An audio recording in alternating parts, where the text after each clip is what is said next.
ಯೇಸುನೇ ಹೇಳಿದ್ರು, ಈ ಲೋಕದಲ್ಲಿ ಸಂಕಟ ತಪ್ಪಿದ್ದಲ್ಲ. ಸ್ವತಃ ಯೇಸು ಕೂಡ ಶಿಲುಬೆಯ ಮೇಲೆ ನನ್ನ ದೇವರೇ ನನ್ನ ದೇವರೇ ನನ್ನನ್ನೇಕೆ ಕೈಬಿಟ್ಟೆ ಅಂತ ಒಬ್ಬ ಮನುಷ್ಯನಾಗಿ ಆ ವೇದನೆಯಲ್ಲಿ ಮಿಡಿದರು. ಮರಣ ಕೊನೆಯಲ್ಲ. ಯೇಸು 3ನೇ ದಿನ ಪುನರುತ್ಥಾನರಾದರು. ನಮ್ಮ ಬಾಳಿನಲ್ಲಿ ಕಷ್ಟಗಳು, ದುಃಖಗಳು, ಸಂಕಟಗಳು, ರೋಗಗಳು ಬರುತ್ತೆ. ಬಂದಾಗ ಮುಗಿಯಲಿಲ್ಲ. ಅಲ್ಲೊಂದು ಪುನರುತ್ಥಾನ ಇದೆ. ಯೇಸು ಹೇಳ್ತಾರೆ, ನಾನು ತಿರುಗಿ ನೋಡುತ್ತೇನೆ, ನಿಮ್ಮ ದುಃಖ ಎಲ್ಲ ಹೋಗಿ ನಿಮಗೆ ಸಂತೋಷ ಆಗತ್ತೆ. ರೋಮನ್ನರಿಗೆ ಬರೆದ ಪತ್ರಿಕೆ 8:28 ಪೌಲ ಹೇಳ್ತಾನೆ, ದೇವರನ್ನ ಪ್ರೀತಿಸುವವರಿಗೆ, ದೇವರನ್ನ ಹಿಂಬಾಲಿಸುವವರಿಗೆ ಎಲ್ಲ ದುಃಖಗಳು ಸಂತೋಷವಾಗುತ್ತದೆ. ಯೆಶಾಯ ಹೇಳ್ತಾನೆ, ದುಃಖ ಕಷ್ಟಗಳು ನಿಮಗಿದ್ರೂ ಕೂಡ ನಿಮ್ಮ ಬೋಧಕ, ನಿಮ್ಮ ಗುರು, ನಿಮ್ಮ ಕರ್ತ ಎಂದಿಗೂ ನಿಮ್ಮನ್ನು ಬಿಟ್ಟು ಅಗಲುವುದೇ ಇಲ್ಲ. ಜೋಶುವ 1:5 ದೇವರು ಹೇಳಿದ್ರು, ಭಯಪಡಬೇಡ, ಮೋಸೆಯ ಸಂಗಡ ಇದ್ದ ಹಾಗೆ ನಿನ್ನ ಸಂಗಡವೂ ಇರುತ್ತೇನೆ, ನಿನ್ನ ಕೈ ಹಿಡಿದು ನಡೆಸುತ್ತೇನೆ. ಹೌದು ಸಹೋದರ ಸಹೋದರಿಯರೇ, ನನ್ನ ಸ್ವಂತ ತಮ್ಮ ಟಿ.ವಿ. ಡೇವಿಸ್ ಡೈಸಿ ನನ್ನ ಮುದ್ದು ಮಕ್ಕಳು ಆನಂದವಾಗಿದ್ದರು, ಭಕ್ತಿಯಲ್ಲಿದ್ದರು. ನಮ್ಮ ಕುಟುಂಬಕ್ಕೆ ನನಗಿಂತ ಹೆಚ್ಚು ಭಕ್ತಿಯಲ್ಲಿ ಇವರು ಬಾಳ್ತಾ ಇದ್ರು. ಪ್ರತಿದಿನ ಪೂಜೆ ಕೂಡ ಮಿಸ್ ಮಾಡ್ತಾ ಇರಲಿಲ್ಲ. ಯೋಬನ ಕುಟುಂಬ, ಯೋಬನು ಪ್ರಾರ್ಥನೆಯಲ್ಲಿ ಭಕ್ತಿಯಲ್ಲಿದ್ದ. ಅವನ ವಿಶ್ವಾಸವನ್ನು ಪರೀಕ್ಷೆ ಮಾಡಲು ದೇವರಿಂದ ಅನುಮತಿ ಪಡೆದ ಸೈತಾನ ಅವನ ಮಕ್ಕಳನ್ನೆಲ್ಲರನ್ನ ಕೊಂದು ಹಾಕ್ತ. ಹಾಗೆ ಡೇವಿಸಿನ ವಿಶ್ವಾಸವನ್ನ ಹಾಳು ಮಾಡಲು ಸೈತಾನ ಅವನ ಪ್ರೀತಿಯ ಮಡದಿಯನ್ನ ಬಲಿ ತಗೊಂಡ. ನಾವೆಲ್ಲರೂ ನನ್ನ ದೇವರೇ ನನ್ನ ದೇವರೇ ನನ್ನನ್ನೇಕೆ ಕೈಬಿಟ್ಟೆ ಅಂತ ಯೇಸು ಶಿಲುಬೆಯಲ್ಲಿ ಕೇಳಿದಂತೆ ನಾವು ಕೂಡ ಕೇಳಿದ್ವಿ. ಅದಕ್ಕೆ ಉತ್ತರ ಪುನರುತ್ಥಾನರಾದ ಯೇಸು. ಆದರೆ ನಾವು ವಿಶ್ವಾಸ ಬಿಡಲಿಲ್ಲ. ನಮ್ಮ ವಿಶ್ವಾಸ ಅಲ್ಲಾಡಿದ್ದು ನಿಜ, ಆದರೆ ಬಿಟ್ಟು ಹೋಗಲಿಲ್ಲ. ಯೇಸು ಮತ್ತೆ ನಮ್ಮ ವಿಶ್ವಾಸವನ್ನು ಹೆಚ್ಚು ಮಾಡಿದ್ರು. ಆ ನನ್ನ ಮುದ್ದು ಮಗಳು ಡೈಸಿ ಪರಲೋಕದಲ್ಲಿದ್ದಾಳೆ. ಇದು ಆ ನಮ್ಮ ಡೇವಿಸ್ ತನ್ನ ಹೃದಯದ ಆಳದಿಂದ ನಿಮಗೆ ತನ್ನ ಅನುಭವಗಳನ್ನು ಹಂಚಿಕೊಳ್ತಾನೆ. ಅದು ನಿಮ್ಮ ಬಾಳಿಗೆ ಆಶಾಕಿರಣವಾಗಲಿ. ಮುದುಡಿದ ಹೂಗಳು ಮತ್ತೆ ಅರಳಲಿ, ಕಣ್ಣೀರು ಕಂಬನಿ ಆನಂದ ಬಾಷ್ಪವಾಗಲಿ. ಈ ಸಾಕ್ಷಿ ನಿಮ್ಮ ಬಾಳು ಬೆಳಗಲಿ. ಈ ಸಾಕ್ಷಿ ಸ್ವರ್ಗಕ್ಕೆ ಮೆಟ್ಟಲಾಗಲಿ. ಬನ್ನಿ ಆಲಿಸೋಣ. Praise the Lord. ನನ್ನ ಹೆಸರು ಡೇವಿಸ್ ಅಂತೇಳಿ, ನನ್ನ ಪತ್ನಿಯ ಹೆಸರು ಡೈಸಿ ಅಂತೇಳಿ, ಶಾಲೆಯಲ್ಲಿ ಮೇರಿ ಅಂತ ಕರೀತಾರೆ. 3 ಜನ ಮಕ್ಕಳು, ಡೈಸನ್, ಡಿಕ್ಸನ್, ಡೆನ್ಸನ್ ಅಂತೇಳಿ. Brother TK. ಜಾರ್ಜ್ ರವರ ತಮ್ಮ ನಾನು. ಕರ್ತರಾದ ಯೇಸುವನ್ನು ನೀನು ವಿಶ್ವಾಸಿಸು, ನೀನು ಮತ್ತು ನಿನ್ನ ಕುಟುಂಬವು ರಕ್ಷಣೆ ಹೊಂದುವುದು ಎಂಬ ವಾಕ್ಯ ನಮ್ಮ ಜೀವನದಲ್ಲಿ ಪರಿಪೂರ್ಣವಾಗಿ ಅನ್ವರ್ಥವಾಯಿತು. ಅಂದರೆ ನಮ್ಮ ಕುಟುಂಬ ಈ ರೀತಿಯಾಗಿರಲಿಲ್ಲ. ನಮ್ಮದೇ ಆದ ಜೀವನವನ್ನು ಜೀವಿಸ್ತಾ ಇದ್ವಿ. ನಿಮಗೆ ಗೊತ್ತು, ನಾಮಾಂಕಿತ ಕ್ರೈಸ್ತರು ಅಂತ ಜೀವಿಸ್ತಾರೆ. ಭಾನುವಾರ ಬಲಿಪೂಜೆಗೆ ಹೋಗೋದು, ಸಾಯಂಕಾಲ ಅದು ಒಂದು ಪ್ರಾರ್ಥನೆ ಮಾಡೋದು, ಇಷ್ಟನ್ನು ಮಾಡಿದ್ರೆ ಒಂದು ಕ್ರೈಸ್ತಿಯ ಜೀವನ ಮುಗೀತು ಅನ್ನೋ ಭಾವನೆ ನನಗೂ ಆ ದಿನದಲ್ಲಿತ್ತು. ಕೊಯರ್ನಲ್ಲಿ ಹಾಡ್ತಾ ಇದ್ದೆ, ಬಲಿಪೂಜೆಯಲ್ಲಿ ರೀಡಿಂಗ್ಗಳನ್ನ ಓಡ್ತಾ ಇದ್ದೆ, ಯುವಕರ ಸಂಘಟನೆಯಲ್ಲಿ ಸಕ್ರಿಯವಾಗಿ ನಾನು ಭಾಗವಹಿಸ್ತಾ ಇದ್ದೆ. ಆದರೆ ಯಥಾರ್ಥವಾದ ವಿಶ್ವಾಸ ನನಗಿಲ್ಲ ಅಂತ ಹೇಳಿ ಗೊತ್ತಾಗಿದ್ದು ಒಂದು ಧ್ಯಾನದಲ್ಲಿ ಭಾಗವಹಿಸಿದಾಗಲೇ. ಈಗ ನೋಡ್ತಿರ್ತಕ್ಕಂಥ ಟಿ.ಕೆ. ಜಾರ್ಜ್ ಅಲ್ಲ, ಅವತ್ತು ದಾವಣಗೆರೆ ಜಾರ್ಜ್ ಆಗಿದ್ರು. ಪ್ರಾರ್ಥನೆ ಆಗಲಿ, ಬೈಬಲ್ ಆಗಲಿ, ದೇವರ ವಾಕ್ಯ ಆಗಲಿ, ಭಕ್ತಿಗೀತೆಗಳಾಗಲಿ ಯಾವುದೂ ಅವರ ಜೀವನದಲ್ಲಿ ಇರಲೇ ಇರಲಿಲ್ಲ. ಅವರು ಈ ರೀತಿಯಾಗಿದ್ದು 1991 ಇಸ್ವಿ ನವೆಂಬರ್ ತಿಂಗಳಲ್ಲಿ ಡಿವೈನ್ ಧ್ಯಾನ ಮಂದಿರದಲ್ಲಿ ಧ್ಯಾನಕ್ಕೆ ಹೋಗಿ ಬಂದರು. ಹೋದಂಥ ವ್ಯಕ್ತಿ ಅಲ್ಲ ಅವರು ವಾಪಸ್ ಬಂದಿದ್ದು. ಬಂದಾಗ ಪರಿಪೂರ್ಣವಾಗಿ ಬದಲಾಗಿದ್ರು. ನಾವು ಪ್ರಾರ್ಥನೆ ಮಾಡ್ತಾ ಇದ್ರೆ ಮನೆಯಲ್ಲಿ ನಮ್ಮ ಪ್ರಾರ್ಥನೆಯನ್ನೇ ನಿಲ್ಲಿಸ್ತಾ ಇದ್ರು. ಅವರು ಧ್ಯಾನಕ್ಕೆ ಹೋಗೋದಕ್ಕಿಂತ ಮುಂಚೆ ಬಲಿಪೂಜೆಗೆ ಹೋಗ್ತಾ ಇರಲಿಲ್ಲ. ವರ್ಷಕ್ಕೆ 2 ದಿನ ಬಲಿಪೂಜೆಗೆ ಹೋಗ್ತಾ ಇದ್ದಿದ್ದು, ಒಂದು ಕ್ರಿಸ್ಮಸ್ಗೆ, ಇನ್ನೊಂದು ಈಸ್ಟರಿಗೆ. ಅಲ್ಲೋದ್ರೂ ಬಲಿಪೂಜೆಯಲ್ಲಿ ದೇವಾಲಯದೊಳಗಡೆ ಹೋಗಿ ಕುಳಿತುಕೊಳ್ತಾ ಇರಲಿಲ್ಲ. ಔಟ್ಸ್ಟ್ಯಾಂಡಿಂಗ್ ಕ್ರಿಶ್ಚಿಯನ್ ಅಂತ ಹೇಳ್ತಾರಲ್ಲ, ಹೊರಗಡೆನೇ ನಿಂತ್ಕೊಂಡು ಬಲಿಪೂಜೆಯಲ್ಲಿ ಭಾಗವಹಿಸ್ತಾ ಇದ್ರು. ಬಲಿಪೂಜೆಯ ಪ್ರಾರ್ಥನೆಗಳನ್ನ ಹಾಸ್ಯವನ್ನಾಗಿ ಪರಿಗಣಿಸ್ತಾ ಇದ್ರು.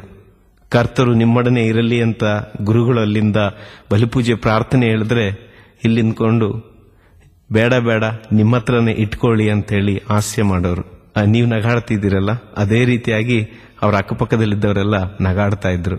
ಆ ರೀತಿಯಾಗಿ ನಗಿಸ್ಕೊಂಡು ಜೀವಿಸ್ತಾ ಇದ್ದಂಥ ವ್ಯಕ್ತಿ 2000 ವರ್ಷಗಳ ಹಿಂದೆ ಕಲ್ವಾರಿ ಬೆಟ್ಟದಲ್ಲಿ ನಮಗಾಗಿ ಲೋಕ ರಕ್ಷಣೆಗಾಗಿ ಯೇಸು ಅರ್ಪಿಸಿದಂತ ಬಲಿಪೂಜೆಯನ್ನೇ ಹಾಸ್ಯ ವಸ್ತುವನ್ನಾಗಿ ಮಾಡಿಸಿ ಜೀವಿಸುತ್ತಿದ್ದಂತ ಒಬ್ಬ ವ್ಯಕ್ತಿ ಬ್ರದರ್ ಟಿ.ಕೆ. ಜಾರ್ಜ್. ಆದರೆ ಧ್ಯಾನ ಮುಗಿಸಿ ಬಂದಾಗ ಪರಿಪೂರ್ಣವಾಗಿ ಬದಲಾಗಿದ್ದರು. ಜೀವನದಲ್ಲಿ ಬದಲಾವಣೆಗಳು, ಮಾತಿನಲ್ಲಿ ಬದಲಾವಣೆ. ಒಂದು ದೇವರ ವಾಕ್ಯ ಗೊತ್ತಿಲ್ಲದೆ ಇದ್ದವರು ಎಷ್ಟೋ ವಾಕ್ಯಗಳನ್ನು ಹೇಳೋದಕ್ಕೆ ಅವರು ಪ್ರಾರಂಭಿಸಿದ್ರು. ಭಕ್ತಿಗೀತೆಗಳನ್ನು ಆಡಿದ್ರು, ದೇವರ ವಾಕ್ಯಗಳನ್ನು ಹೇಳ್ತಾ ಇದ್ರು. ಅವರಲ್ಲಿ ಉಂಟಾದಂತ ಆ ಒಂದು ಬದಲಾವಣೆ ನಮ್ಮ ಜೀವನದಲ್ಲೂ ಒಂದು ರೀತಿಯಾದ ಆಶ್ಚರ್ಯ ಮೂಡಿಸಿತ್ತು. ಹೀಗಾಗಿ 1992ನೇ ಇಸ್ವಿಯಲ್ಲಿ ನಾನು ಧ್ಯಾನಕ್ಕೆ ಹೋಗಿ ಭಾಗವಹಿಸಿದೆ. ಧ್ಯಾನದಲ್ಲಿ ನನಗೆ ಬಹಳ ಅನುಭವವಾಯಿತು. ನನ್ನ ಗತಕಾಲದ ಜೀವನದ ಎಲ್ಲವನ್ನ ಅಲ್ಲಿದ್ದಂಥ ಒಬ್ಬ ಕೌನ್ಸಿಲರ್ ತೆರೆದು ಹೇಳಿದಾಗ ನನಗೆ ಆಶ್ಚರ್ಯ ಆಯಿತು. ನಾನು ನೆನೆಸಿದ್ದಂಥ ಯೇಸು ನನ್ನ ಮನಸ್ಸಿನಿಂದ ದೂರ ಆದರೂ ನನ್ನ ಜೀವನದ ಅನುಕ್ಷಣವನ್ನ ಅರಿತಿರ್ತಕ್ಕಂಥ ದೇವರು ಇದ್ದಾರೆ ಅನ್ನೋ ಸತ್ಯ ನನಗೆ ಮನವರಿಕೆ ಆಯಿತು.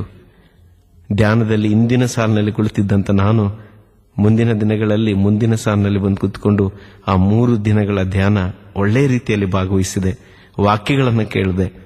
ನನ್ನ ಜೀವನದಲ್ಲಿ ದೇವರು ಬದಲಾವಣೆಯನ್ನು ಉಂಟು ಮಾಡಿದರು.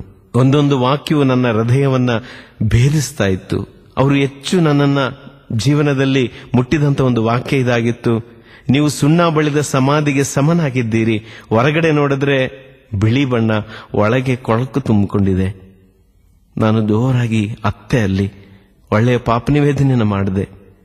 ನಾನು ಸ್ತುತಿಯ ಸಮಯದಲ್ಲಿ ನನ್ನನ್ನು ಸಮರ್ಪಿಸಿಕೊಂಡು ಸ್ತುತಿಸ್ತಾ ಇದ್ದೆ. ಅದುವರೆಗೂ ನನ್ನ ಜೀವನದಲ್ಲಿ, ಕುಟುಂಬ ಜೀವನದಲ್ಲಿ ನಾನೇನನ್ನೋ ನೆನೆಸ್ಕೊಂಡು ನಾನು ಮದುವೆ ಆಗಿದ್ದು. ಅಂದ್ರೆ 1988ನೇ ಇಸ್ವಿಯಲ್ಲಿ ನಾನು ಮದುವೆ ಆಗಿದ್ದು. ಅಲ್ಲೇ ಭದ್ರಾವತಿಯಲ್ಲಿ ಕೆಲಸ ಮಾಡ್ತಿರ್ತಕ್ಕಂಥ ಒಬ್ಬ ಟೀಚರ್ ಅನ್ನ ನೋಡಿ ಮದುವೆ ಆಗಿದ್ದೆ. ಮದುವೆ ಆಗ್ಬೇಕಾದ್ರೆ ನನಗೆ ಆಸೆ ಇದ್ದಿದ್ದೇನೆಂದ್ರೆ ಅವಳು ಸಿಗ್ತಕ್ಕಂಥ ಸಂಬಳದಲ್ಲಿ ಸುಖವಾಗಿ, ಇಬ್ಬರ ಸಂಬಳದಲ್ಲಿ ಸುಖವಾಗಿ ಜೀವಿಸಬಹುದು ಅನ್ನೋ ಭಾವನೆ ನನ್ನಲ್ಲಿತ್ತು. ಆದ್ರೆ ಕೇವಲ 6 ತಿಂಗಳಲ್ಲಿ ಆ ದುಡ್ಡಿನಿಂದ ಎಲ್ಲ ಸಾಧನೆ ಆಗೋದಿಲ್ಲ ಅನ್ನೋ ಸತ್ಯ ಗೊತ್ತಾಯಿತು. ಸಣ್ಣ ಸಣ್ಣ ವಿಷಯದಲ್ಲಿ ಕಿರಿಕಿರಿಗಳು ಉಂಟಾಗ್ತಾ ಇತ್ತು. ಆದರೆ ಈ ಧ್ಯಾನದಲ್ಲಿ ಬಂದು ಕುಳಿತುಕೊಂಡಾಗ ಅಲ್ಲಿ ಪ್ರಬೋಧನೆ ಕೊಡ್ತಿದ್ದಂತ ಒಬ್ಬ ಸಹೋದರ ಈ ಕುಟುಂಬದ ಕ್ಲಾಸ್ ಅನ್ನು ಹೇಳ್ತಾ ಇದ್ರು. ಅವ್ರು ಹೇಳ್ತಾ ಇದ್ರು, ನಿಮ್ಮ ಬಾಳ ಸಂಗಾತಿಯನ್ನ ದೇವರ ಕರಗಳಿಂದ ಸ್ವೀಕರಿಸಿರಿ. ನೀವು ಆಯ್ಕೆ ಮಾಡಿದ್ದಲ್ಲ, ದೇವರು ಕೊಟ್ಟಿದ್ದು. ಇದುವರೆಗೂ ನಿಮ್ಮ ಬಾಳ ಸಂಗಾತಿಯಲ್ಲಿ ಇರ್ತಕ್ಕಂಥ ಕೆಟ್ಟ ಗುಣಗಳನ್ನು ನೋಡ್ತಾ ಇದ್ರಿ, ಇನ್ನು ಮುಂದೆ ಒಳ್ಳೆ ಗುಣಗಳನ್ನು ನೋಡಕ್ಕೆ ಪ್ರಯತ್ನಿಸಿ. ಏನ್ ನೋಡೋದು? ನಾನು ಅಲ್ಲಿ ಕುತ್ಕೊಂಡು ಯೋಚನೆ ಮಾಡ್ತಾ ಇದ್ದೆ. ಅವ್ರು ಹೇಳಿದ್ರು, ಒಂದು 10 ಒಳ್ಳೆ ಗುಣಗಳನ್ನ ಲಿಸ್ಟ್ ಮಾಡ್ಕೊಂಡು ಬನ್ನಿ ಅಂತೇಳಿ. ಊಟಕ್ಕೆ ಬಿಟ್ಟಾಗ ನಾನು ಕುತ್ಕೊಂಡು ಯೋಚನೆ ಮಾಡಕ್ಕೆ ನೋಡಿದೆ. ಮೊದಲು ನನಗೇನು ಸಿಗ್ತಾ ಇರ್ಲಿಲ್ಲ. ಆಮೇಲೆ ಪವಿತ್ರಾತ್ಮರು ಒಂದೊಂದಾಗಿ ನನ್ನ ಮುಂದೆ ತೆರೆದಿಡ್ತಾ ಹೋದ್ರು. ಬಲಿಪೂಜೆ ಅಂದ್ರೆ ಬಹಳ ಭಕ್ತಿ ಅವಳಿಗೆ. ಪ್ರತಿದಿನ ಬಲಿಪೂಜೆಗೆ ಹೋಗ್ಬೇಕು ಅನ್ನೋ ಒಂದು ಕಡ್ಡಾಯ ಅವಳಲ್ಲಿತ್ತು. ಎಷ್ಟೇ ತಡವಾಗಿ ಮಲಗಿದ್ರು ಬೇಗ ಎದ್ದು ಮಕ್ಕಳನ್ನ ಕರ್ಕೊಂಡು ಚರ್ಚಿಗೆ ಹೋಗ್ತಾ ಇದ್ವಿ. ನನ್ನನ್ನು ಬಲವಂತ ಮಾಡಿ ಚರ್ಚಿಗೆ ಕರ್ಕೊಂಡು ಹೋಗ್ತಾ ಇದ್ರು. ಬಲಿಪೂಜೆಯಲ್ಲಿ ಭಾಗವಹಿಸಬೇಕು ಅನ್ನೋ ಒಂದು ಅತಿಯಾದ ಆಸೆ. ಪರಿಶುದ್ಧ ಪರಮಪ್ರಸಾದದಲ್ಲಿ ಅತೀವವಾದಂತ ವಿಶ್ವಾಸ. ಒಂದು ಘಟನೆ ಜ್ಞಾಪಕಕ್ಕೆ ಬರ್ತಾ ಇದೆ. ನನ್ನ 2ನೇ ಮಗ ಹುಟ್ಟಿದಾಗ ಮನೆಯಲ್ಲಿ ಕೆಲಸ ಮಾಡೋದಕ್ಕೆ ಯಾರು ಇರಲಿಲ್ಲ. ಒಬ್ಬರನ್ನ ಕೆಲಸಕ್ಕೆ ನೇಮಿಸಿದ್ವಿ. ಆದ್ರೆ ಅವರು ಅಡ್ವಾನ್ಸ್ ತಗೊಂಡು ವಾಪಸ್ ಹೋದ್ರು. ಮಾರನೇ ದಿನ ಬರಲೇ ಇಲ್ಲ. ನಾನ್ ಡ್ಯೂಟಿಗೂ ಹೋದೆ, ಅವಳು ಶಾಲೆಗೆ ಹೋಗ್ಬೇಕಾಗಿತ್ತು. ಆದ್ರೆ 9 ಗಂಟೆ ಆದ್ರೆ ಅವ್ರು ಬರಲೇ ಇಲ್ಲ. ರಜಾ ಹಾಕಿ ಮನೇಲಿ ಕುತ್ಕೊಂಡ್ಲು. ಅವತ್ತು ಶುಕ್ರವಾರ ಆಗಿತ್ತು. ಅವತ್ತು ಸಂಜೆ ಬಲಿಪೂಜೆಗೆ ಹೋಗಿ ಆರಾಧನೆ ಸಮಯದಲ್ಲಿ ಆ ಪರಿಶುದ್ಧ ಪರಮಪ್ರಸಾದ ಮುಂದೆ ಮೊಣಕಾಲಿಟ್ಟು ಪ್ರಾರ್ಥಿಸಿದಳು. ವಾಪಸ್ ಬರಬೇಕಾದ್ರೆ ಅದೇ ಲೈನಲ್ಲಿ ಇರ್ತಕ್ಕಂಥ ಓರ್ವ ಸಹೋದರಿ ಕರೆದು ಹೇಳ್ತಾ ಇದ್ದಾರೆ, ನಿಮ್ಮ ಮನೆಗೊಬ್ರು ಕೆಲ್ಸಕ್ಕೆ ಬೇಕು ಅಂತ ಹೇಳಿದ್ರಲ್ಲ, ಒಂದು ಅಜ್ಜಿ ಇದ್ದಾರೆ, ಕರ್ಕೊಂಡೋಗಿ ಅಂತೇಳಿ. ಅವತ್ತು ದೇವರು ಕೊಟ್ಟಂತ ಅಜ್ಜಿ ಇವತ್ತಿಗೂ ನಮ್ಮ ಜೊತೆಯಲ್ಲಿ ನಮ್ಮ ಮನೆಯಲ್ಲಿ ಕೆಲಸ ಮಾಡ್ತಾ ಇದ್ದಾರೆ. ಹೀಗೆ ಪರಿಶುದ್ಧ ಪರಮಪ್ರಸಾದದಲ್ಲಿ ಅತೀವಾದ ಭಕ್ತಿ. ನಮ್ಮ ಮನೆಯಲ್ಲಿ ಅವಳು ಎಲ್ಲರಿಗೂ ಇಷ್ಟವಾದಂತ ವ್ಯಕ್ತಿ. ನಾವು ಅಣ್ಣ ತಮ್ಮಂದ್ರೆ 5 ಜನ ಇದ್ದೀವಿ. 5 ಜನಕ್ಕೂ ಅವಳನ್ನು ಕಂಡ್ರೆ ಇಷ್ಟ. ಕಾರಣ ಎಲ್ಲರೊಂದಿಗೂ ಸ್ಫುಟವಾಗಿ ಮಾತನಾಡ್ತಾಳೆ, ಎಲ್ಲರೊಂದಿಗೂ ಬೆರೀತಾಳೆ, ಎಲ್ಲರ ಬೇಕು ಬೇಡುಗಳನ್ನ ಕಂಡು ಪ್ರೀತಿ ಮಾಡುವಂತ ಗುಣ ಅವಳಲ್ಲಿತ್ತು. ಅದರಲ್ಲೂ ನಮ್ಮ ಅಣ್ಣನಿಗೆ ಅವಳು ಅಂದ್ರೆ ಬಹಳ ಪ್ರೀತಿ. ಕೇವಲ 6 ತಿಂಗಳಲ್ಲೇ ತನ್ನ ಮಡದಿಯಿಂದ ದೂರ ಆದಂತ ಅವರು, ಮಗಳ ಪ್ರೀತಿಯಿಂದ ವಂಚಿತರಾದ ಅವಳ ಜೀವನದಲ್ಲಿ ಒಂದು ಹೆಣ್ಣಿನ ಒಂದು ವಾತ್ಸಲ್ಯ ಅವರಿಗೆ ಬೇಕಾಗಿತ್ತು. ಆ ಪರಿಶುದ್ಧ ಪ್ರೀತಿಯಿಂದ ನಮ್ಮ ಅಣ್ಣನನ್ನ ಪ್ರೀತಿ ಮಾಡ್ತಾ ಇದ್ರು. ಅವರೆಲ್ಲಾದ್ರೂ ದೂರ ಹೋಗಿ ವಾಪಸ್ ದಾವಣಗೆರೆಗೆ ಬಂದಾಗ, ಅಣ್ಣ ಬನ್ನಿ 1-2 ದಿನ ಇದ್ದೋಗಿ ಅವ್ರಿಗೆ ಬೇಕಾಗಿರೋಂಥ ತಿಂಡಿಗಳನ್ನ, ಆಹಾರಗಳನ್ನ ಮಾಡಿಕೊಡ್ತಾ ಇದ್ಲು. ಇಷ್ಟಪಟ್ಟಿದ್ದನ್ನ ನೋಡಿ ಕೊಡ್ತಾ ಇದ್ಲು. ಅದರಿಂದ ನಮ್ಮ ಅಣ್ಣನಿಗೂ ಬೇರೆ ಅಣ್ಣಂದ್ರಿಗೂ ಬಹಳ ಇಷ್ಟ ಅವಳನ್ನ ಕಂಡ್ರೆ. ಅವ್ರ ಮನೆಯಲ್ಲೂ 5 ಜನ ಇದ್ದಾರೆ. ಇವಳು ಅಂದ್ರೆ ಬಹಳ ಪಂಚಪ್ರಾಣ. ಯಾಕೆಂದ್ರೆ ಇವಳು ಒಂದು ತೀರ್ಮಾನವನ್ನು ಹೇಳಿದ್ರೆ ಅದು ಕರೆಕ್ಟ್ ಆಗಿರುತ್ತೆ. ಸಲಹೆಗಳನ್ನ ವಿವೇಚನೆಯಿಂದ ಕೊಡುವಂತ ಶಕ್ತಿ ದೇವರವಳಿಗೆ ಕೊಟ್ಟಿದ್ರು. ಯಾವುದೇ ಒಂದು ತೀರ್ಮಾನ ತಗೊಂಡ್ರು ಅದು ಸರಿಯಾದ ಉತ್ತರವನ್ನು ಕೊಡ್ತಾ ಇದ್ಲು. ಹೀಗಾಗಿ ಇವಳಿಲ್ಲದೆ ಯಾವುದೇ ಒಂದು ಕಾರ್ಯಕ್ರಮ ನಡೀತಾ ಇರಲಿಲ್ಲ. ಹಂಗಾಗಿ ಎರಡೂ ಮನೆಗಳಲ್ಲಿ ಅವಳು ಕೇಂದ್ರ ಬಿಂದುವಾಗಿದ್ಲು.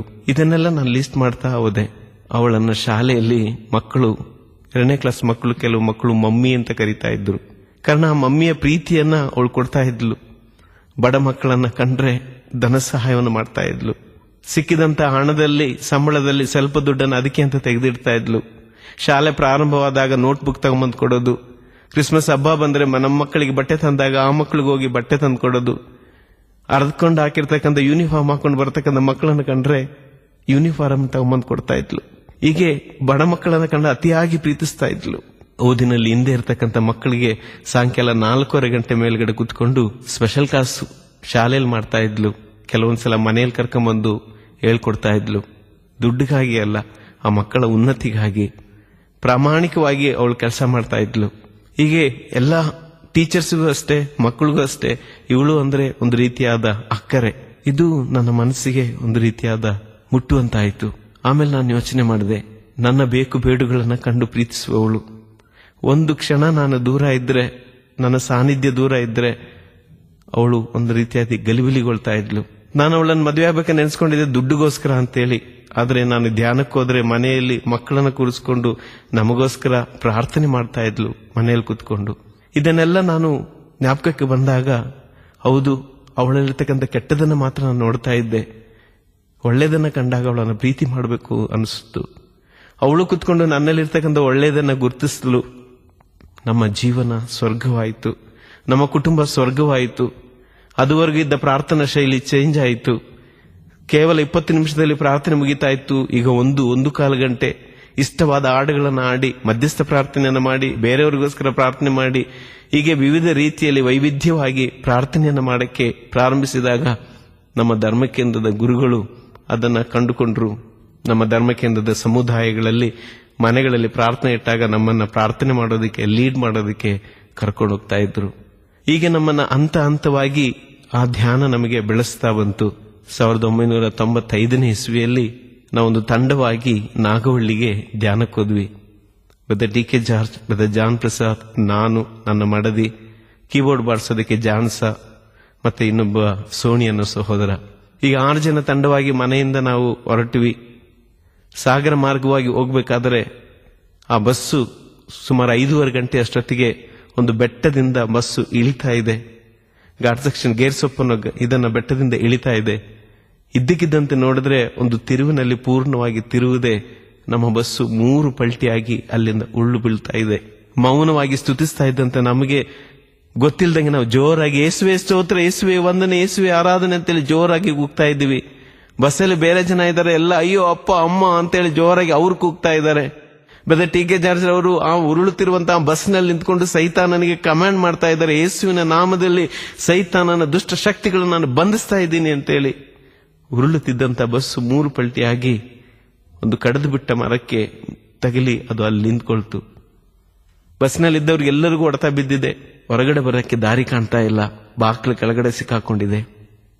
ಗಾಜನ್ನು ಹೊಡೆದಿ ಬಸ್ನಲ್ಲಿರೋರನ್ನೆಲ್ಲ ನಾನು ಮತ್ತು ಬ್ರದರ್ ಜಾನ್ ಪ್ರಸಾದ್ ಮತ್ತು ಟಿ ಕೆ ಜಾರ್ಜ್ ಅವರು ಮೇಲ್ಗಡೆ ಕರ್ಕೊಂಡ್ಬಂದ್ವಿ. ಕಾರಣ ನಮಗೆ ಯಾವುದೇ ರೀತಿಯಾದ ಗಾಯವಾಗಿರಲಿಲ್ಲ. ಬಸ್ನಲ್ಲಿದ್ದವರಿಗೆಲ್ಲ ಹೊಡೆತ ಬಿದ್ದಿದೆ, ರಕ್ತ ಸುರಿತಾ ಇದೆ, ನಮ್ಮ ಮೇಲೆಲ್ಲ ರಕ್ತ ಇದೆ, ಬೇರೆಯವರ ರಕ್ತ ನಮ್ಮ ಮೇಲಿದೆ. ಆದರೆ ನಮಗೆ ಮಾತ್ರ ಒಂದು ಸೂಜಿ ಚುಚ್ಚುವಷ್ಟು ಗಾಯ ಸಹ ನಮಗಾಗಲಿಲ್ಲ. ನನ್ನ ಹೆಂಡತಿಗೆ ತಲೆ ಮೇಲೆ ಒಂದು ಸ್ಟಿಚ್ ಹಾಕೋಷ್ಟು ಗಾಯ, ಕೀಬೋರ್ಡ್ ಬಾರಿಸೋನಿಗೆ ಬಾಯಿ ಮೇಲ್ಗಡೆ ತುಟಿಯ ಮೇಲೆ ಒಂದು ಸ್ಟಿಚ್ ಹಾಕೋಷ್ಟು ಗಾಯ, ಇನ್ನೊಬ್ಬ ಸೋಣಿಗೂ ಅಷ್ಟೇ ತಲೆ ಮೇಲೊಂದು. ಅದು ಬಿಟ್ರೆ ಬೇರೆ ಯಾವುದೇ ರೀತಿಯಾದ ಮಾರಕವಾದ ಗಾಯಗಳಾಗಲಿ ಅಪಘಾತಗಳು ನಮಗೆ ಆಗಲಿಲ್ಲ. ಆ ನಾಗವಳ್ಳಿಯಲ್ಲಿ ಬಂದು 11 ಗಂಟೆಗೆ ನಾವು ಧ್ಯಾನವನ್ನು ಪ್ರಾರಂಭಿಸಿದಾಗ ಆ ಗುರುಗಳು ನಮ್ಮನ್ನು ಈ ರೀತಿಯಾಗಿ ಬರಮಾಡಿಕೊಂಡ್ರು. ಇವತ್ತು 6 ಶವಪೆಟ್ಟಿಗಳು ಇಲ್ಲಿ ಬರಬೇಕಾಗಿತ್ತು. ಅದ್ಭುತಕರವಾಗಿ ದೇವರು ಇವರನ್ನ ಕರ್ಕೊಂಡು ಬಂದಿದ್ದಾರೆ, ಸಂರಕ್ಷಿಸಿಕೊಂಡು ಬಂದಿದ್ದಾರೆ. ವೇದಿಕೆ ಮೇಲೆ ನಿಂತ್ಕೊಂಡು ಒಂದು ವಾಕ್ಯವನ್ನು ತೆಗೆದಾಗ 91ನೇ ಕೀರ್ತನೆಯನ್ನ ದೇವರು ನಮಗೆ ಸಂದೇಶವಾಗಿ ಕೊಟ್ಟರು. ನಿನ್ನ ಎಡಗಡೆಯಲ್ಲಿ 1,000 ಜನರು, ನಿನ್ನ ಬಲಬದಿಯಲ್ಲಿ 10,000 ಜನರು ಬಿದ್ದರು, ನಿನಗೇನು ಕೇಡು ಸಂಭವಿಸುವುದು. ಈ ವಾಕ್ಯ ನನ್ನ ಮನದಾಳದಲ್ಲಿ ಬಹಳ ಆಳವಾಗಿ ನಾಟಿ ಬಿಡ್ತು. ಅಂದ್ರೆ ನಮ್ಮ ಜೀವನದಲ್ಲಿ ದೇವರು ನನ್ನ ಜೊತೆಯಲ್ಲಿದ್ದಾಗ ಎಲ್ಲವನ್ನ ನಮಗೆ ಜಯಿಸೋದಿಕ್ಕೆ ಸಾಧ್ಯ ಆಗತ್ತೆ. ಯಾವುದೇ ಅಪಘಾತಗಳಾಗಲಿ ಏನೇ ಆದ್ರೂ ನಮಗೆ ಯಾವುದೇ ರೀತಿಯಾದ ಕೇಡು ಸಂಭವಿಸೋದಿಲ್ಲ ಅನ್ನೋ ದೃಢವಾದ ವಿಶ್ವಾಸ ನನ್ನ ಮನಸ್ಸಿಗೆ ಬಂತು. ಅಲ್ಲಿ ಅನೇಕ ಅದ್ಭುತ ಕಾರ್ಯಗಳು ಸಹ ನಡೆಯಿತು. ಕಾರಣ ನಮ್ಮ ವಿಶ್ವಾಸ ಹೆಚ್ಚಿದ್ದರಿಂದ. ಈ ವಿಶ್ವಾಸದ ಹಾದಿಯಲ್ಲಿ ನಾವು ಇನ್ನು ಹೆಚ್ಚು ಹೆಚ್ಚು ಬೆಳೀತಾ ಹೋದ್ವಿ. ಅನೇಕ ಕಡೆಗಳಲ್ಲಿ ಜೊತೆಯಾಗಿ ಧ್ಯಾನಗಳಿಗೆ ಹೋಗ್ತಾ ಇದ್ವಿ. ಲೀವ್ ಇದ್ದಾಗ ನನ್ನ ಜೊತೆಯಲ್ಲಿ ಬರ್ತಾ ಇದ್ಲು, ಇಲ್ಲಾಂದ್ರೆ ಮನೇಲಿ ಕುತ್ಕೊಂಡು ಪ್ರಾರ್ಥನೆ ಮಾಡ್ತಾ ಇದ್ಲು. ಹೀಗೆ ಧ್ಯಾನದಲ್ಲಿ ಮುಂದುವರಿತಾ ಇದ್ವಿ. ನಮ್ಮ ಚರ್ಚ್ನಲ್ಲಿ ಕೊಯರ್ನಲ್ಲಿದ್ವಿ. ಅದೇ ರೀತಿಯಾಗಿ ಕ್ಯಾಟಗಿಸಮ್ನಲ್ಲಿ, ಈ ರೀತಿಯಾಗಿ ಎಲ್ಲಾ ರಂಗದಲ್ಲೂ ದೇವರು ನಮ್ಮನ್ನ ನೇಮಿಸ್ತಾ ಇದ್ರು. ಕೊಟ್ಟಂತ ಕೆಲಸಗಳನ್ನ ಪೂರ್ತಿ ಮಾಡೋದಕ್ಕೆ ಶಕ್ತಿನೂ ಅವರೇ ಕೊಡ್ತಾ ಇದ್ರು. ಹೀಗೆ 2004 2005 ಇಸ್ವಿಯನ್ನ ಪರಿಶುದ್ಧ ಪರಮಪ್ರಸಾದ ವರ್ಷವನ್ನಾಗಿ ಘೋಷಣೆ ಮಾಡಿದಾಗ ಶಿವಮೊಗ್ಗ MCBS ನ ಸಭೆಯಲ್ಲಿ ಒಂದು ತೀರ್ಮಾನ ತೆಗೆದುಕೊಂಡ್ರು. ಎಲ್ಲಾ ಧರ್ಮ ಕೇಂದ್ರದಲ್ಲೂ ಪ್ರತಿ ಗುರುವಾರ ರಾತ್ರಿ ಆರಾಧನೆಯನ್ನು ಮಾಡಬೇಕು ಅಂತೇಳಿ. ಅದಕ್ಕೆ ನಮ್ಮ ತಂಡವನ್ನ, ಭದ್ರಾವತಿಯ ಕೆಲವು ಸಹೋದರರನ್ನ, ನಮ್ಮ ಕುಟುಂಬದ ಕೆಲವರನ್ನ ಮತ್ತು ಧರ್ಮಕೇಂದ್ರದವರನ್ನ ಒಟ್ಟು ಸೇರಿಸಿ ಒಂದು ಗ್ರೂಪ್ ಅನ್ನ ಮಾಡಿದ್ರು. ಹೀಗೆ ನಾವು ಪ್ರತಿ ಗುರುವಾರ ಒಂದೊಂದು ಧರ್ಮಕೇಂದ್ರದಲ್ಲಿ ಹೋಗಿ ರಾತ್ರಿ ಜಾಗರಣ ಪ್ರಾರ್ಥನೆಯನ್ನ ಮಾಡ್ತಾ ಇದ್ವಿ. ಅನೇಕ ಜನರು ಇದರಲ್ಲಿ ಭಾಗವಹಿಸ್ತಾ ಇದ್ರು. ಒಂದು ರೀತಿಯಾದ ವೈವಿಧ್ಯಮಯವಾಗಿ ಮಾಡ್ತಾ ಇದ್ದರಿಂದ ಎಲ್ಲರೂ ಇಷ್ಟಪಡ್ತಾ ಇದ್ರು. ಹೀಗೆ ಒಂದು 4-5 ವಾರ ಆದಾಗ ಇದ್ದಕ್ಕಿದ್ದಂತೆ ಕೂರ್ಗಿನಿಂದ ಮೈಕಲ್ ಅನ್ನೊಬ್ಬ ಸಹೋದರ ನನಗೆ ಫೋನ್ ಮಾಡ್ದ. ಅವನು ಜೀಸಸ್ ಯೂತ್ನಿಂದ ಇಲ್ಲಿ ಶಿವಮೊಗ್ಗದಲ್ಲಿರ್ತಕ್ಕಂಥ ಯುವಕರ ಜೊತೆಗೆ ಸಂಬಂಧ ಇತ್ತು. ಆದ್ರಿಂದ ಇಲ್ಲಿ ಕೇಳಿ ನಮ್ಮ ತಂಡವನ್ನ ಅಲ್ಲಿಗೆ ಬರಮಾಡಬೇಕು ಅಂತೇಳಿ ಅವನ ಆಸೆ ಪಟ್ಟು ಕೇಳ್ಕೊಂಡ. ಆದ್ರೆ ನಮಗೆ ರಜಾ ಇಲ್ದಿದ್ದೇ ಇರಿಂದಲೂ ಮತ್ತು 280 ಕಿಲೋಮೀಟರ್ ದೂರ ಅದು ಯಾತ್ರೆ ಮಾಡಬೇಕು. ಅದರಿಂದ ನಾವು ಅದನ್ನ ಒಪ್ಕೊಳ್ಳಿಲ್ಲ. 1 ತಿಂಗಳು ಅದನ್ನ ತಳ್ಳಿ ಹಾಕಿದೆ. ನಾನು ಹೀಗೆ ಧ್ಯಾನಗಳಿಗಾಗಿ ನಮ್ಮ ಅಣ್ಣನ ಜೊತೆ, ಫಾದರ್ ಫ್ರಾಂಕ್ಲಿನ್ ಜೊತೆಗೆ ಸಹಾಯ ಮಾಡಕ್ಕೆ ನಾನು ಹೋಗ್ತಾ ಇದ್ದೆ. 2005 ಏಪ್ರಿಲ್ 29, 30 ಮತ್ತು 1ನೇ ತಾರೀಕು ಕಾಸರಗೋಡಿನಲ್ಲಿ ನಾನು ಧ್ಯಾನದಲ್ಲಿರ್ಬೇಕಾದ್ರೆ ಈ ಮೈಕಲ್ ಮನೆಗೆ ಫೋನ್ ಮಾಡ್ದ, ನೀವೊಂದು ನೈಟ್ ವಿಜಿಲ್ ನಡೆಸ್ಕೊಡ್ಬೇಕು ಅಂತೇಳಿ. ಅವಳು ಎಲ್ಲಿ ಅಂತ ಕೇಳಿದ್ಲು. ಕೂರ್ಗಲ್ಲಿ. ಕೂರ್ಗಲ್ ಆದ್ರೆ ಕೂರ್ಗಲ್ ಅವಳು ಚಿಕ್ಕಮ್ಮ ಇದ್ದಾಳೆ, ಅಲ್ಲಿಗೆ ಹೋಗ್ಬೋದಲ್ಲ ನನ್ನ ಆಸೆ ಇಟ್ಕೊಂಡು ಅವಳು ಆಯ್ತು ಬರ್ತೀವಿ ಅಂತೇಳಿ ಮಾತು ಕೊಟ್ಬಿಟ್ಲು. ಸಂಜೆ ನನಗೆ ಫೋನ್ ಮಾಡಿದಾಗ ನಾನು ಹೇಳ್ದಿಲ್ಲ, ಫಾದರ್ ಫ್ರಾಂಕ್ಲಿನ್ ಜೊತೆಗೆ ನಾನು ಕಳ್ಸಕ್ಕೆ ಹೋಗೋದಕ್ಕೆ ಒಪ್ಕೊಂಡಿದ್ದೀನಿ, ಅಲ್ಲಿಗೆ ಹೋಗಕ್ಕಾಗೋದಿಲ್ಲ. ಇಲ್ಲ, ನೀವು ಮೈಕಲಿಗೆ ಫೋನ್ ಮಾಡಿ ಹೇಳಿ. ಸರಿ, ನಾನು 1ನೇ ತಾರೀಕು ಬೆಳಿಗ್ಗೆ 9 ಗಂಟೆಗೆ ನಾನು ಫೋನ್ ಮಾಡಿ ಮೈಕಲ್ಗೆ ಹೇಳ್ತಾ ಇದ್ದೀನಿ. ಅವನು ಹೇಳ್ತಾ ಇದ್ದಾನೆ, ಈಗಷ್ಟೇ ಫಾದರ್ ಅನೌನ್ಸ್ ಮಾಡಿದ್ರು, ಬ್ರದರ್ DK ಚಾರ್ಜ್ ಅವರ ತಮ್ಮ ಇಲ್ಲಿ ಬಂದು ನೈಟ್ ವಿಜಿಲ್ ನಡೆಸ್ಕೊಡ್ತಾರೆ ಅಂತೇಳಿ. ನನ್ಗೇನ್ ಮಾಡ್ಬೇಕು ಅಂತ ಗೊತ್ತಾಗ್ಲಿಲ್ಲ. ಫಾದರ್ ಫ್ರಾಂಕ್ಲಿನ್ ಅವ್ರ ಹತ್ರ ಕೇಳ್ಕೊಂಡೆ. ಆಯ್ತು, ನೀನು 6ನೇ ತಾರೀಕು ನಾನು ಇರ್ತೀನಿ, 7ನೇ ತಾರೀಕು ಹೇಗಾದ್ರೂ ನೀನು ಅಲ್ಲಿಗೆ ಬಾ ಅಂತ ಹೇಳಿದ್ರು. ಸರಿ ಅಂತೇಳಿ 1ನೇ ತಾರೀಕು ನಾವೆಲ್ಲ ದಾವಣಗೆರೆಗೆ ಹೋದ್ವಿ.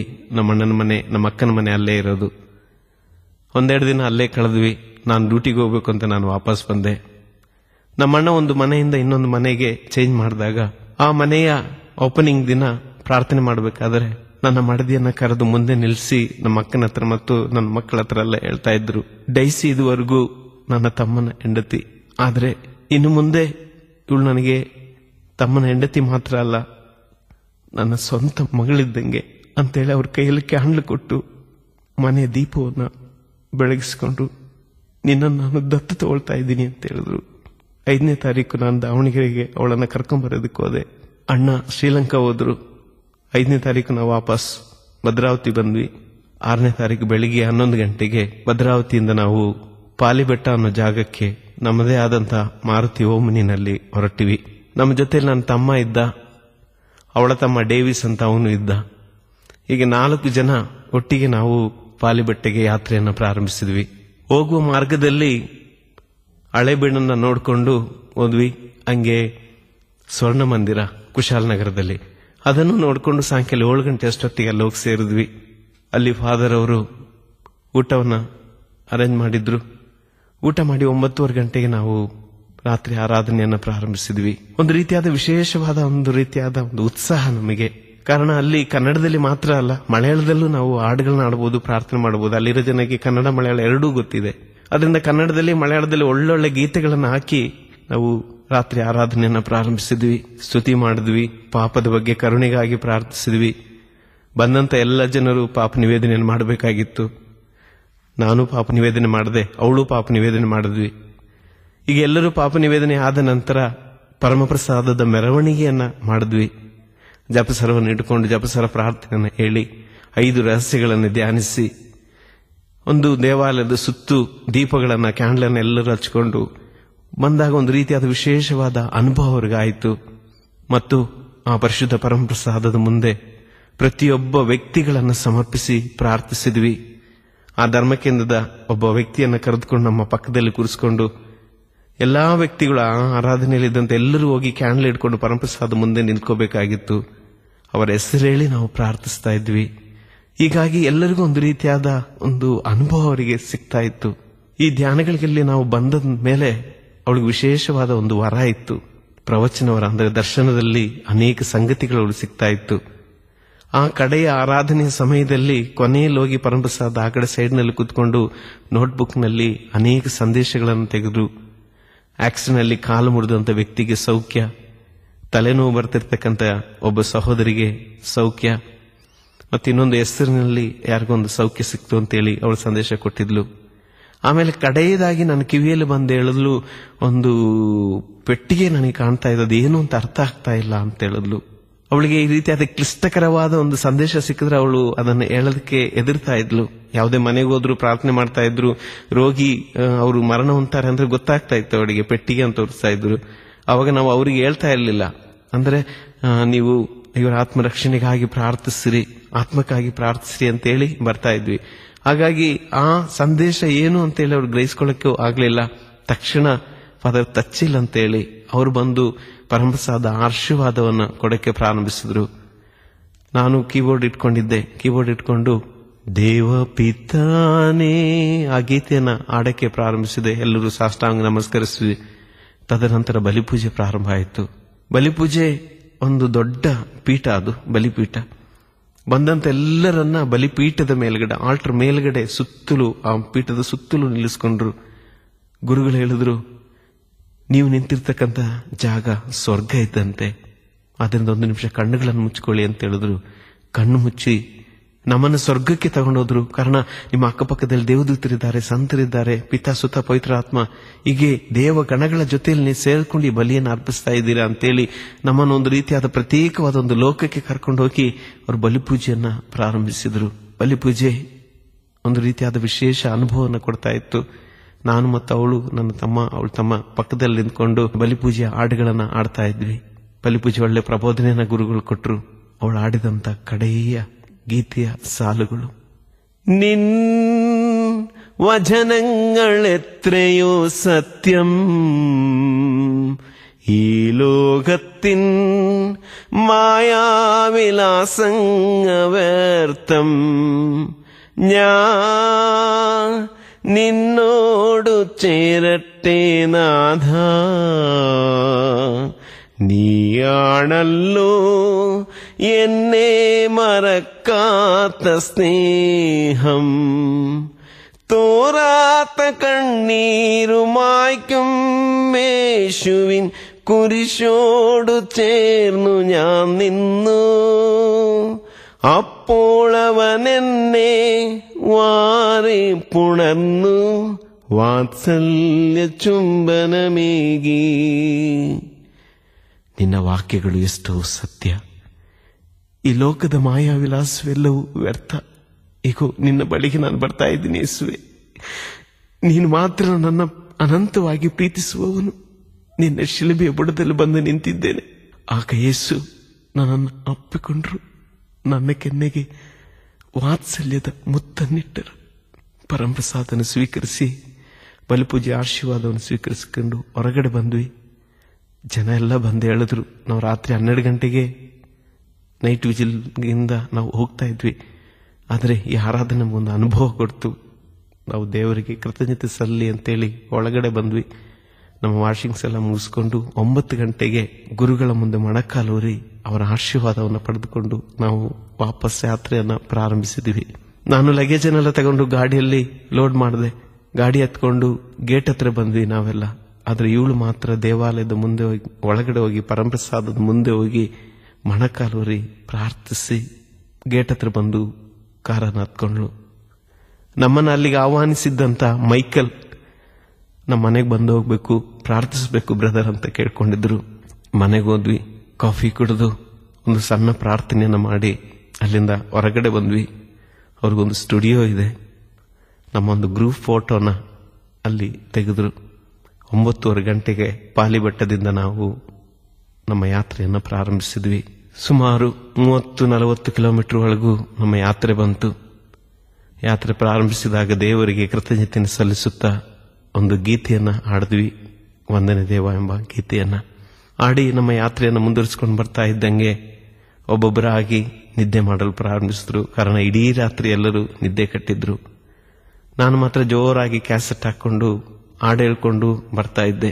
ಒಂದು 40 ಕಿಲೋಮೀಟರ್, ಸಿದ್ದಾಪುರ ಎಲ್ಲ ದಾಟಿ ಒಂದು 40 ಕಿಲೋಮೀಟರ್ ಬಂದಿರಬೇಕು. ನನಗೊಂದು ರೀತಿಯಾದ ನಿದ್ದೆ ಬರಲು ಪ್ರಾರಂಭಿಸಿತು. ಗಾಡಿಯನ್ನು ಒಂದು ಸೈಡ್ಗೆ ಹಾಕಿ ನಾನು ಮಲಗೋಣ ಅಂತ ಮಲಗಿದ್ದೆ. ಅಷ್ಟು ಬೇಗ ನನ್ನ ಮಡದಿಯ ತಮ್ಮ, ಅವನ ಹೆಸರು ಡೇವಿಸ್ ಅಂತೇಳಿ, ಅವನು ಹೇಳ್ದ, ಅಣ್ಣ ನಾನು ಹೊಡಿಸ್ತೀನಿ, ನೀವು ಮಲ್ಕೊಳ್ಳಿ ಅಂತ ಹೇಳ್ದ. ನಾನು ಓಮ್ನಿ ತಗೊಂಡಾಗ ನನಗೆ ಗಾಡಿ ಓಡಿಸಕ್ ಬರ್ತಾ ಇರಲಿಲ್ಲ. ನನಗೆ ಡ್ರೈವಿಂಗ್ ಕಲಿಸಿದವನು ಅವನೇ, ಗಾಡಿಯನ್ನು ಮನೆಗೆ ತಂದವನು ಅವನೇ. ಅದರಿಂದ ಧೈರ್ಯವಾಗಿ ಅವನ ಕೈಯಲ್ಲಿ ಗಾಡಿ ಕೊಟ್ಟು ನಾನು ಹೋಗಿ ಹಿಂದುಗಡೆ ಹೋಗಿ ಮಲ್ಕೊಂಡೆ. ಆದ್ರೆ ಅವನಿಗೆ ದಾರಿ ಗೊತ್ತಿಲ್ಲದೆ ಇದ್ದಿದ್ರಿಂದ ಅವಾಗ ಎಬ್ರಿಸಿ ನನ್ನನ್ನು ಕೇಳ್ತಾ ಇದ್ದ. ಹೀಗೆ ಅರ್ಧ ಬರ್ಧ ನಿದ್ದೆ ಆಗಿ ಹಾಸನ ತನಕ ಬಂತು. ಹಾಸನಿಂದ ಹಳೆಬೀಡು ಬಂದ್ವಿ. ಹೋಗ್ಬೇಕಾದ್ರೆ ಹಳೆಬೀಡು ನೋಡ್ಕೊಂಡು ಹೋಗಿದ್ವಿ. ಬರ್ತಾ ಬೇಲೂರು ನೋಡ್ಕೊಂಡು ಹೋಗೋಣ ಅಂತೇಳಿ ಅವಾಗ ಮಾತಾಡಿದ್ವಿ. ಆದ್ರಿಂದ ಅವಳು ಹೇಳಲು ಬೇಲೂರು ನೋಡ್ಕೊಂಡು ಹೋಗೋಣ. ಇವ್ ಡೇವಿಸ್ ಹೇಳ್ದ, ಬೇಡ, ಹಳೆಬೀಡಲ್ಲಿರೋದೇ ಬೇಲೂರಲ್ಲಿರೋ ಶಿಲ್ಪಿಗಳು ಅಂತೇಳಿ ಸಮಜಾಯಿಸಿಕೊಟ್ಟು ಹಾಗೆ ವ್ಯಾನನ್ನ ಈ ಕಡೆ ತಿರ್ಸ್ಕೊಂಡು ಬಂದ. ಕೇರಳಾಪುರದ ಹೋಟ್ಲು ಬಂದಾಗ ಅವಳಿಗೆ ಮುದ್ದೆ ಅಂದ್ರೆ ಇಷ್ಟ. ಇಲ್ಲಿ ಊಟ ಮಾಡ್ಕೊಂಡು ಹೋಗೋಣ ಅಂತ ಅವಳು ಕೇಳ್ಕೊಂಡ್ಲು. ಬೇಡ, ಮುಂದೆ ಹೋಗಿ ಒಳ್ಳೆ ಹೋಟ್ಲಲ್ಲಿ ಊಟ ಮಾಡೋಣ ಅಂತೇಳಿ ಗಾಡಿ ಮುಂದೆ. ಇಷ್ಟು ಮಾತಾಡಿದ್ದು ನನಗೆ ಜ್ಞಾಪಕ ಇದೆ. ಸುಮಾರು 12:30-1 ಗಂಟೆ ಇರಬೇಕು. ಮಲ್ಕೊಂಡಿದ್ದೀವಿ. ಸಮನಾದಂತ ಒಂದು ದಾರಿಯಲ್ಲಿ ನಮ್ಮ ವ್ಯಾನ್ ಹೋಗ್ತಾ ಇದೆ. ನನಗೆ ಎಚ್ಚರ ಆದಾಗ ರಾತ್ರಿ 8:45 ಗಂಟೆ. ನಾನು ಮಣಿಪಾಲ್ ಹಾಸ್ಪಿಟಲ್ ಮಲಗಿದ್ದೀನಿ. ನನ್ನ ಎಡಗಾಲು ಪೂರ್ಣವಾಗಿ ಪಾದ ಜರ್ಜರಿತವಾಗಿದೆ, ರಕ್ತಸಿಕ್ತವಾಗಿದೆ. ನಾನು ಈ ಕಡೆ ಪಕ್ಕದಲ್ಲಿ ನೋಡಿದ್ರೆ ನನ್ನ ತಮ್ಮ ಎರಡೂ ಕಾಲನ ಪಾದದ ಮೇಲ್ಗಡೆ ಗಂಟತ್ರ ಎರಡೂ ಕಾಲನ್ನು ಮುರ್ಕೊಂಡು ಅವನು ರೋಧನೆಯನ್ನು ಅನುಭವಿಸ್ತಾ ಇದ್ದಾನೆ. ಈ ಕಡೆ ಪಕ್ಕದಲ್ಲಿ ನೋಡಿದ್ರೆ ನನ್ನ ಹೆಂಡತಿಯ ತಮ್ಮ ಡೇವಿಸ್, ಅವನು ಸಹ ಈ ಸೊಂಟದ ಹತ್ರ ಅವನ ಕಾಲು ಕೀಲು ಕಿತ್ಕೊಂಡು ಅವನು ನೋವನ್ನು ಅನುಭವಿಸ್ತಾ ಇದ್ದಾನೆ. ಆದ್ರೆ ಇನ್ನೊಬ್ಬ ವ್ಯಕ್ತಿ ಕಾಣ್ತಾ ಇಲ್ಲ. ನಾನು ಕೇಳ್ದೆ ಅಲ್ಲಿ ಪಕ್ಕದಲ್ಲಿದ್ದವರನ್ನ ಕರೆದು, ಡೈಸಿ ಎಲ್ಲಿ ಕರ್ಕೊಂಡೋಗಿದ್ದಾರೆ ಅಂತೇಳಿ. ಡೈಸಿ ಅಂದಿದ ತಕ್ಷಣ ಒಬ್ರೊಬ್ರು ಮುಖ ನೋಡ್ಕೊಂಡ್ರು. ಇಲ್ಲ, ಅವರನ್ನ ಚಿಕ್ಕಮಂಗ್ಳೂರು ಹಾಸ್ಪಿಟಲಲ್ಲೇ ಅಡ್ಮಿಟ್ ಮಾಡಿದ್ದೀವಿ ಅಂತ ಹೇಳಿದ್ರು. ನಾನು ಕೇಳಿದೆ, ಯಾಕೆ ಕರ್ಕೊಂಬಂದಿಲ್ಲ ಅವಳಿಗೆ, ಏನಾಯ್ತು, ಗಾಡಿ ಏನಾಯ್ತು ಅಂತ ಕೇಳಿದೆ.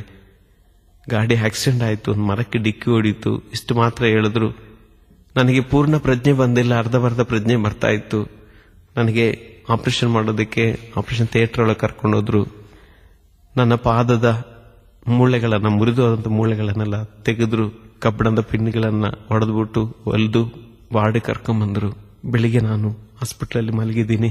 ನನ್ನ ಧರ್ಮ ಕೇಂದ್ರದವರು, ನನ್ನ ಸ್ವಂತದವರು, ನನ್ನ ಜೊತೆ ಕೆಲಸ ಮಾಡ್ತಕ್ಕಂಥ ನನ್ನ ಆತ್ಮ ಮಿತ್ರರು, ಅದಕ್ಕಿಂತ ಹೆಚ್ಚಾಗಿ ಮಂಗಳೂರಿನಿಂದ ನನ್ನನ್ನು ಅತಿಯಾಗಿ ಪ್ರೀತಿಸ್ತಿರ್ತಕ್ಕಂಥ ಎಲ್ಲ ಸಹೋದರರು ನಮ್ಮನ್ನು ನೋಡಕ್ ಬರ್ತಾ ಇದ್ದಾರೆ.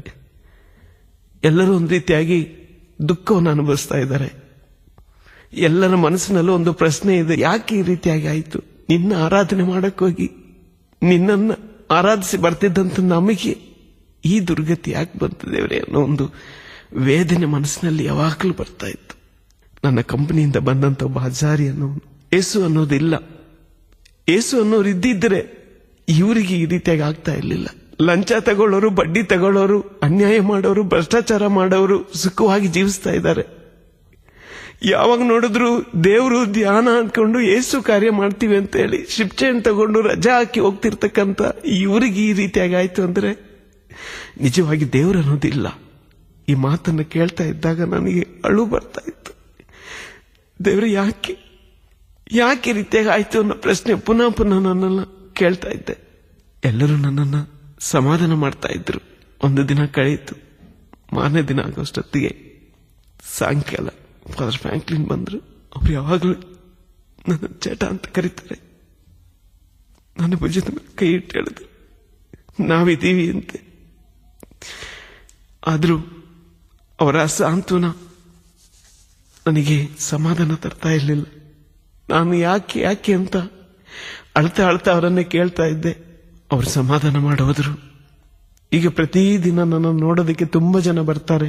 ನಮ್ಮ ಧ್ಯಾನವನ್ನು ಕೇಳಿದವರು, ನಾವು ಬೇರೆಯವರಿಗೆ ಪ್ರಾರ್ಥನೆ ಮಾಡಿದವರು, ಹೀಗೆ ತುಂಬಾ ಜನರು ಬಂದು ನಮಗೆ ಸಾಂತ್ವನವನ್ನು ಹೇಳಿ ಹೋಗ್ತಾ ಇದ್ದಾರೆ. ಈಗಿರ್ಬೇಕಾದ್ರೆ ಅಲ್ಲಿದ್ದಂತ ಕೆಲವು ಜೀಸಸ್ ಯೂತ್ಸ್ನ ಯುವಕ ಯುವತಿಯರು ನಮ್ಮ ಜೊತೆಯಲ್ಲಿ ಬಂದು ಜಪಸರದ ಪ್ರಾರ್ಥನೆಯನ್ನು ಮಾಡಿ ನಮಗೆ ಧೈರ್ಯ ತುಂಬುತ್ತಾ ಇದ್ರು. ಕೇವಲ 18-19 ವಯಸ್ಸಿರ್ತಕ್ಕಂಥ ಮಕ್ಕಳು ಬಂದು ನಮಗೆ ಧೈರ್ಯ ಕೊಡ್ತಾ ಇದ್ರು. 3ನೇ ದಿನ ಆಗುವಷ್ಟೊತ್ತಿಗೆ ಯಾವ ಅಣ್ಣನನ್ನ ದಾವಣಗೆರೆಯಿಂದ ನಾವು ಶ್ರೀಲಂಕಾಕ್ಕೆ 1 ತಿಂಗಳ ಧ್ಯಾನಕ್ಕೆ ಬೀಳ್ಕೊಟ್ಟು ಬಂದವು, ಅವರು ವಾಪಸ್ ಬಂದಿದ್ದಾರೆ. ಅವರು ಅಂದ್ರೆ ನನಗೆ ಒಂದು ರೀತಿಯಾದ ಆತ್ಮೀಯ ಸಂಬಂಧ. ಅವ್ರು ಬಂದ್ರು, ಏನು ಮಾತಾಡಕ್ ಆಗ್ತಿಲ್ಲ, ಅವರಿಗೆ ಧೈರ್ಯ ಕೊಟ್ರು, ಡೇವಿಸ್ ನಾನಿದ್ದೀನಿ ಅಂತೇಳಿ. ಅವ್ರ ಮನಸ್ಸಿನಲ್ಲಿ ಒಂದು ಪ್ರಶ್ನೆ, ಯಾಕೀಗಾಯ್ತು? ಏನನ್ನೋ ಹೇಳ್ಬೇಕು ಅಂತ ಹತ್ರ ಬರ್ತಾರೆ, ಆದ್ರೆ ಕೈಲಿ ಆಗ್ತಾ ಇಲ್ಲ. ಈ ದಿನಗಳೆಲ್ಲ ನಾನು ಕೇಳ್ತಾ ಇದ್ದೆ, ಡೈಸಿನ ಇಲ್ಲಿಗೆ ಕರ್ಕೊಂಬಂದ್ಬಿಡಿ, ಇಲ್ಲೇ ಚೆನ್ನಾಗಿ ಟ್ರೀಟ್ಮೆಂಟ್ ಕೊಡ್ಬೋದು, ಅವಳು ಇಲ್ಲಿಗೆ ಕರ್ಕೊಂಬನ್ನಿ ಅಂತೇಳಿ ತುಂಬಾ ಒತ್ತಾಯ ಮಾಡ್ತಾ ಇದ್ದೆ. ಆದ್ರೆ 3ನೇ ದಿನ ಆಗ್ಬೇಕಾದ್ರೆ ಸಾಯಂಕಾಲ ನನ್ನ ಕುಟುಂಬದ ಗುರುಗಳು, ಹಿರಿಯರು, ನಮ್ಮಣ್ಣ, ಪರ್ಫ್ಯಾಂಕ್ಟಿನೆಲ್ಲ ನನ್ನ ಹತ್ತಿರಕ್ಕೆ ಬಂದರು.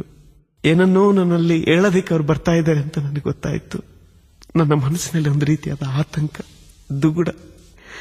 ನನಗೆ ಆಕ್ಸಿಡೆಂಟ್ ಆಗಿದ್ದರಿಂದ ಕುತ್ತಿಗೆಗೆ ಬಲವಾದ ಹೊಡೆತ ಬಿದ್ದಿತ್ತು. ನನ್ನ ಎದೆಯ ಮೇಲಿರ್ತಕ್ಕಂಥ ಎದೆಗೂಡಿನ ಮೂಳೆ ಸಹ ಮುರಿದೋಗಿತ್ತು. ಜೋರಕ್ಕೆ ಅಳಕ್ಕೂ ನನಗೆ ಆಗ್ತಾ ಇರಲಿಲ್ಲ. ಅಲ್ಲಿ ಕಚ್ಕೊಂಡ ಹಾಗೆ ನಾನು ಎಲ್ಲವನ್ನ ಮನಸ್ಸಿನಲ್ಲಿ ಹಮ್ಮಿಕೊಳ್ತಾ ಇದ್ದೆ. ಅವ್ರ ಹತ್ರ ಬಂದ್ರು, ಡೇವಿಸ್, ನೀನು ಸಹನೆಯ ಬಗ್ಗೆ ಕ್ಲಾಸ್ ಕೊಡ್ತಾ ಅನೇಕ ಜನರಿಗೆ ನೀನು ವಾಕ್ಯದ ಮೂಲಕ ಧೈರ್ಯವನ್ನು ತುಂಬುತ್ತಾ ಇದ್ದೆ. ಕಷ್ಟದಲ್ಲಿದ್ದಂತ ಮನಸ್ಸುಗಳಿಗೆ ನೀನು ಧೈರ್ಯ ಕೊಡ್ತಾ ಇದ್ದೆ. ಆದ್ರೆ ಇವತ್ತು ನಿನ್ನ ಜೀವನದಲ್ಲಿ ನಾನು ಹೇಳ್ತಕ್ಕಂಥ ಈ ವಿಷಯವನ್ನ ನೀನು ಆ ಮನೋಭಾವನೆಯಿಂದ ಸ್ವೀಕರಿಸಬೇಕು. ನನಗೊಂದು ರೀತಿಯಾದ ಕಸವಿಸಿ ಆಗ್ತಾ ಇದೆ, ಏನ್ ಹೇಳ್ತಾರೆ ಅನ್ನೋದು.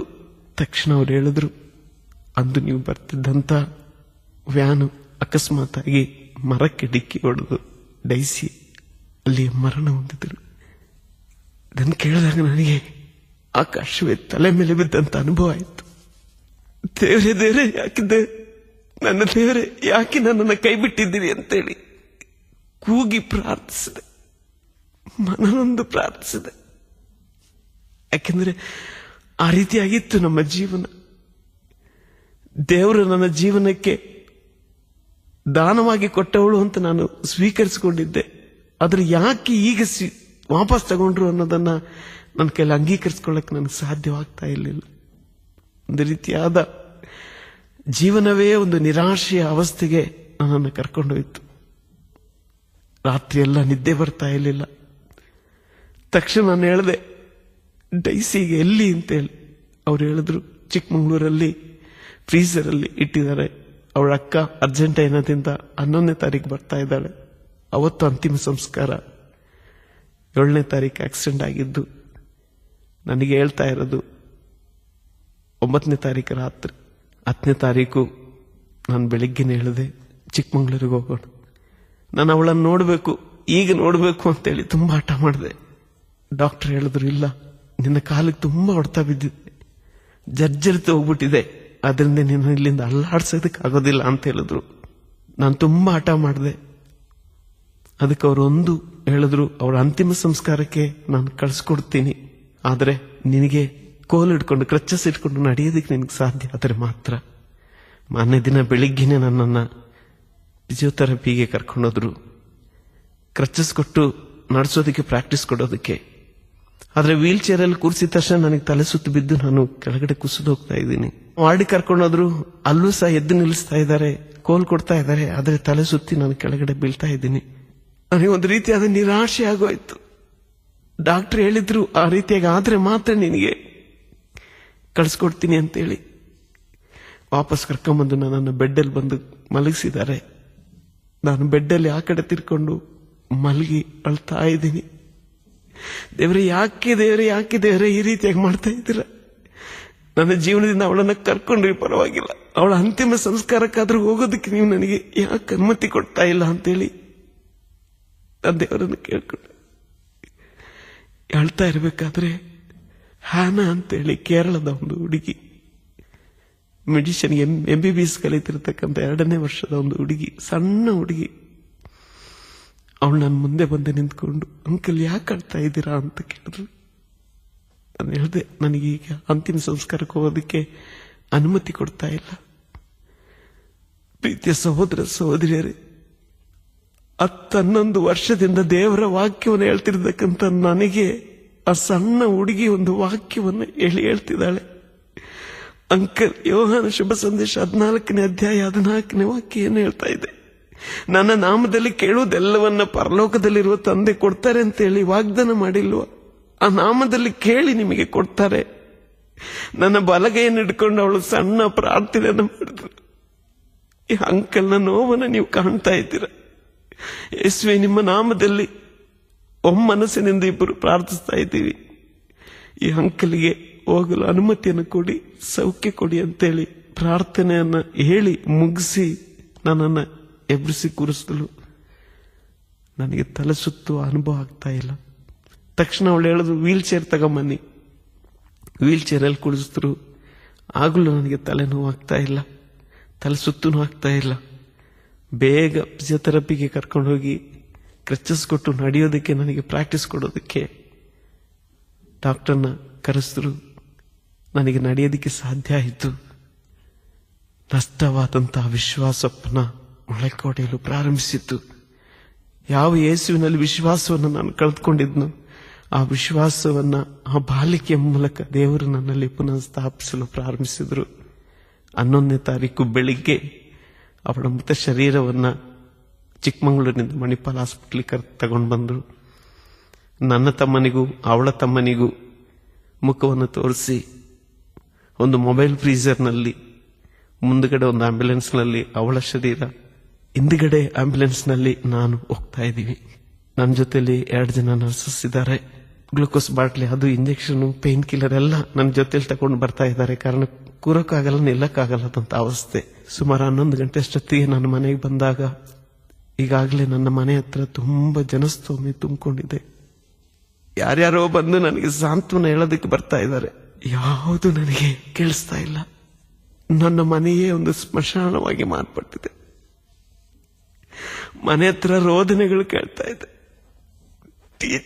ಟೀಚರ್ ಅಂತೇಳಿ ಕೂಗ್ತಿರುವಂತ ಮಕ್ಕಳು, ಸಹಾಯವನ್ನು ಪಡೆದಂತ ಎಷ್ಟೋ ಜನರು ಅಳೋದನ್ನ ಕೇಳಿಸ್ತಾ ಇರ್ಬೇಕಾದ್ರೆಲ್ಲ ದೇವರೇ ಯಾಕೆ ಅನ್ನೋ ಪ್ರಶ್ನೆ ಪುನಃ ಕೇಳಿ ಬರ್ತಾ ಇತ್ತು. 2:30 ಗಂಟೆಗೆ ಅಂತಿಮ ಸಂಸ್ಕಾರದ ಪ್ರಾರ್ಥನೆಗಳು ಪ್ರಾರಂಭ ಆದವು. 4 ಗಂಟೆಗೆ ದೇವಾಲಯದಲ್ಲಿ ಬಲಿಪೂಜೆ ಪ್ರಾರಂಭ ಆಯಿತು. ನನ್ನ ಕುಟುಂಬದ ಓರ್ವ ಗುರುಗಳು ನನ್ನ ಕಿವಿಯಲ್ಲಿ ಬಂದು ಹೇಳಿದ್ರು, ಡೇವಿಸ್, ಇದುವರೆಗೂ ನೀವು ದೇವರನ್ನು ಮಹಿಮೆಪಡಿಸಿ ನೀವು ಜೀವಿಸಿದ್ರಿ. ಇವತ್ತು ದೇವರ ಮಹಿಮೆಯನ್ನ ನೀವು ಕಾಣ್ತೀರ. ಆ ಮಾತಿನ ಅರ್ಥ ನನಗೇನು ಅಂತ ಗೊತ್ತಾಗ್ಲಿಲ್ಲ. ಬಲಿಪೂಜೆ ಪ್ರಾರಂಭ ಆದಾಗ ಆ ಗುರುಗಳು ಪಿತನ ಸುತನ ಪವಿತ್ರಾತ್ಮನ ನಾಮದಲ್ಲಿ ಎಂಬ ಪ್ರಾರ್ಥನೆಯನ್ನು ಪ್ರಾರಂಭಿಸಿದಾಗ, ಬಲಿಪೀಠದ ಕಡೆಗೆ ನಾನು ತಲೆ ಎತ್ತಿ ನೋಡಿದಾಗ ನನ್ನ ಕಣ್ಣುಗಳು ನಂಬೋದಕ್ಕೆ ನನಗೆ ಸಾಧ್ಯವಾಗಲಿಲ್ಲ. 43 ಗುರುಗಳು ಬಲಿಪೂಜೆಯ ವಸ್ತ್ರವನ್ನು ಧರಿಸಿ ಬಲಿಪೀಠದ ಮೇಲೆ ನಿಂತಿದ್ದಾರೆ. ಅದುವರೆಗೂ ನಾನು ಆ ರೀತಿಯಾದ ಅಂತಿಮ ಸಂಸ್ಕಾರದಲ್ಲಿ ಅಷ್ಟು ಗುರುಗಳು ಭಾಗವಹಿಸಿ ಆ ರೀತಿಯಾದ ಬಲಿ ಅರ್ಪಿಸಿದ್ದನ್ನು ನಾನು ನೋಡಿರಲಿಲ್ಲ. ಬಲಿಪೂಜೆ ಪ್ರಬೋಧನೆ ಕೊಟ್ಟಂತ ನಮ್ಮ ಧರ್ಮ ಕೇಂದ್ರದ ಗುರುಗಳು ಹೇಳಿದ್ರು, ಇವರದೊಂದು ಕುಟುಂಬ, ಪ್ರೀತಿಯ ಕುಟುಂಬ. ಇವರ ಕುಟುಂಬಕ್ಕೆ ನಾನು ಅನೇಕ ಬಾರಿ ಹೋಗಿದ್ದೇನೆ. ಅನೇಕ ಬಾರಿ ದೇವರ ಪ್ರೀತಿಯನ್ನು ಇವರ ಕುಟುಂಬದಿಂದ ನಾನು ಸ್ವೀಕರಿಸಿದ್ದೇನೆ. ಆದರೆ ಡೇವಿಸನ್ ಬಗ್ಗೆ ನನಗೆ ವ್ಯಕ್ತಿಗತವಾಗಿ ನನಗೆ ಗೊತ್ತು. ಈ ದುಃಖವನ್ನ ಸ್ವೀಕರಿಸುವಂತ ಶಕ್ತಿ ಅವನಿಗಿದೆ ಅಂತ ಹೇಳಿ ನನಗೆ ಗೊತ್ತು. ಯೇಸುವಿನ ಪಂಚಗಾಯಗಳ ವೇದನೆಯನ್ನು ಅನುಭವಿಸುವಂತ ಶಕ್ತಿ ಅವನಿಗಿದೆ ಅಂತ ನನಗೆ ಗೊತ್ತು. ಆ ಶಕ್ತಿಗಾಗಿ ನಾವು ಪ್ರಾರ್ಥಿಸೋಣ. ಈ ಸಹನೆಯನ್ನ ದೇವರ ಕರಗಳಿಂದ ಸ್ವೀಕರಿಸಲು ಬೇಕಾದ ಕೃಪೆಗಾಗಿ ಪ್ರಾರ್ಥಿಸೋಣ ಅಂತೇಳಿ ಪ್ರತಿಯೊಬ್ಬ ಧರ್ಮ ಕೇಂದ್ರದ ವ್ಯಕ್ತಿಗಳ ಮನದಾಳದಲ್ಲಿ ಕೇಂದ್ರ ಬಿಂದುವಾಗಿದ್ದಂತ ಇವಳ ಜೀವನ ನಮ್ಮ ಜೀವನಕ್ಕೆ ಆದರ್ಶವಾಗಲಿ ಎಂಬ ಸಂದೇಶವನ್ನು ಅವರು ಕೊಟ್ಟರೆ.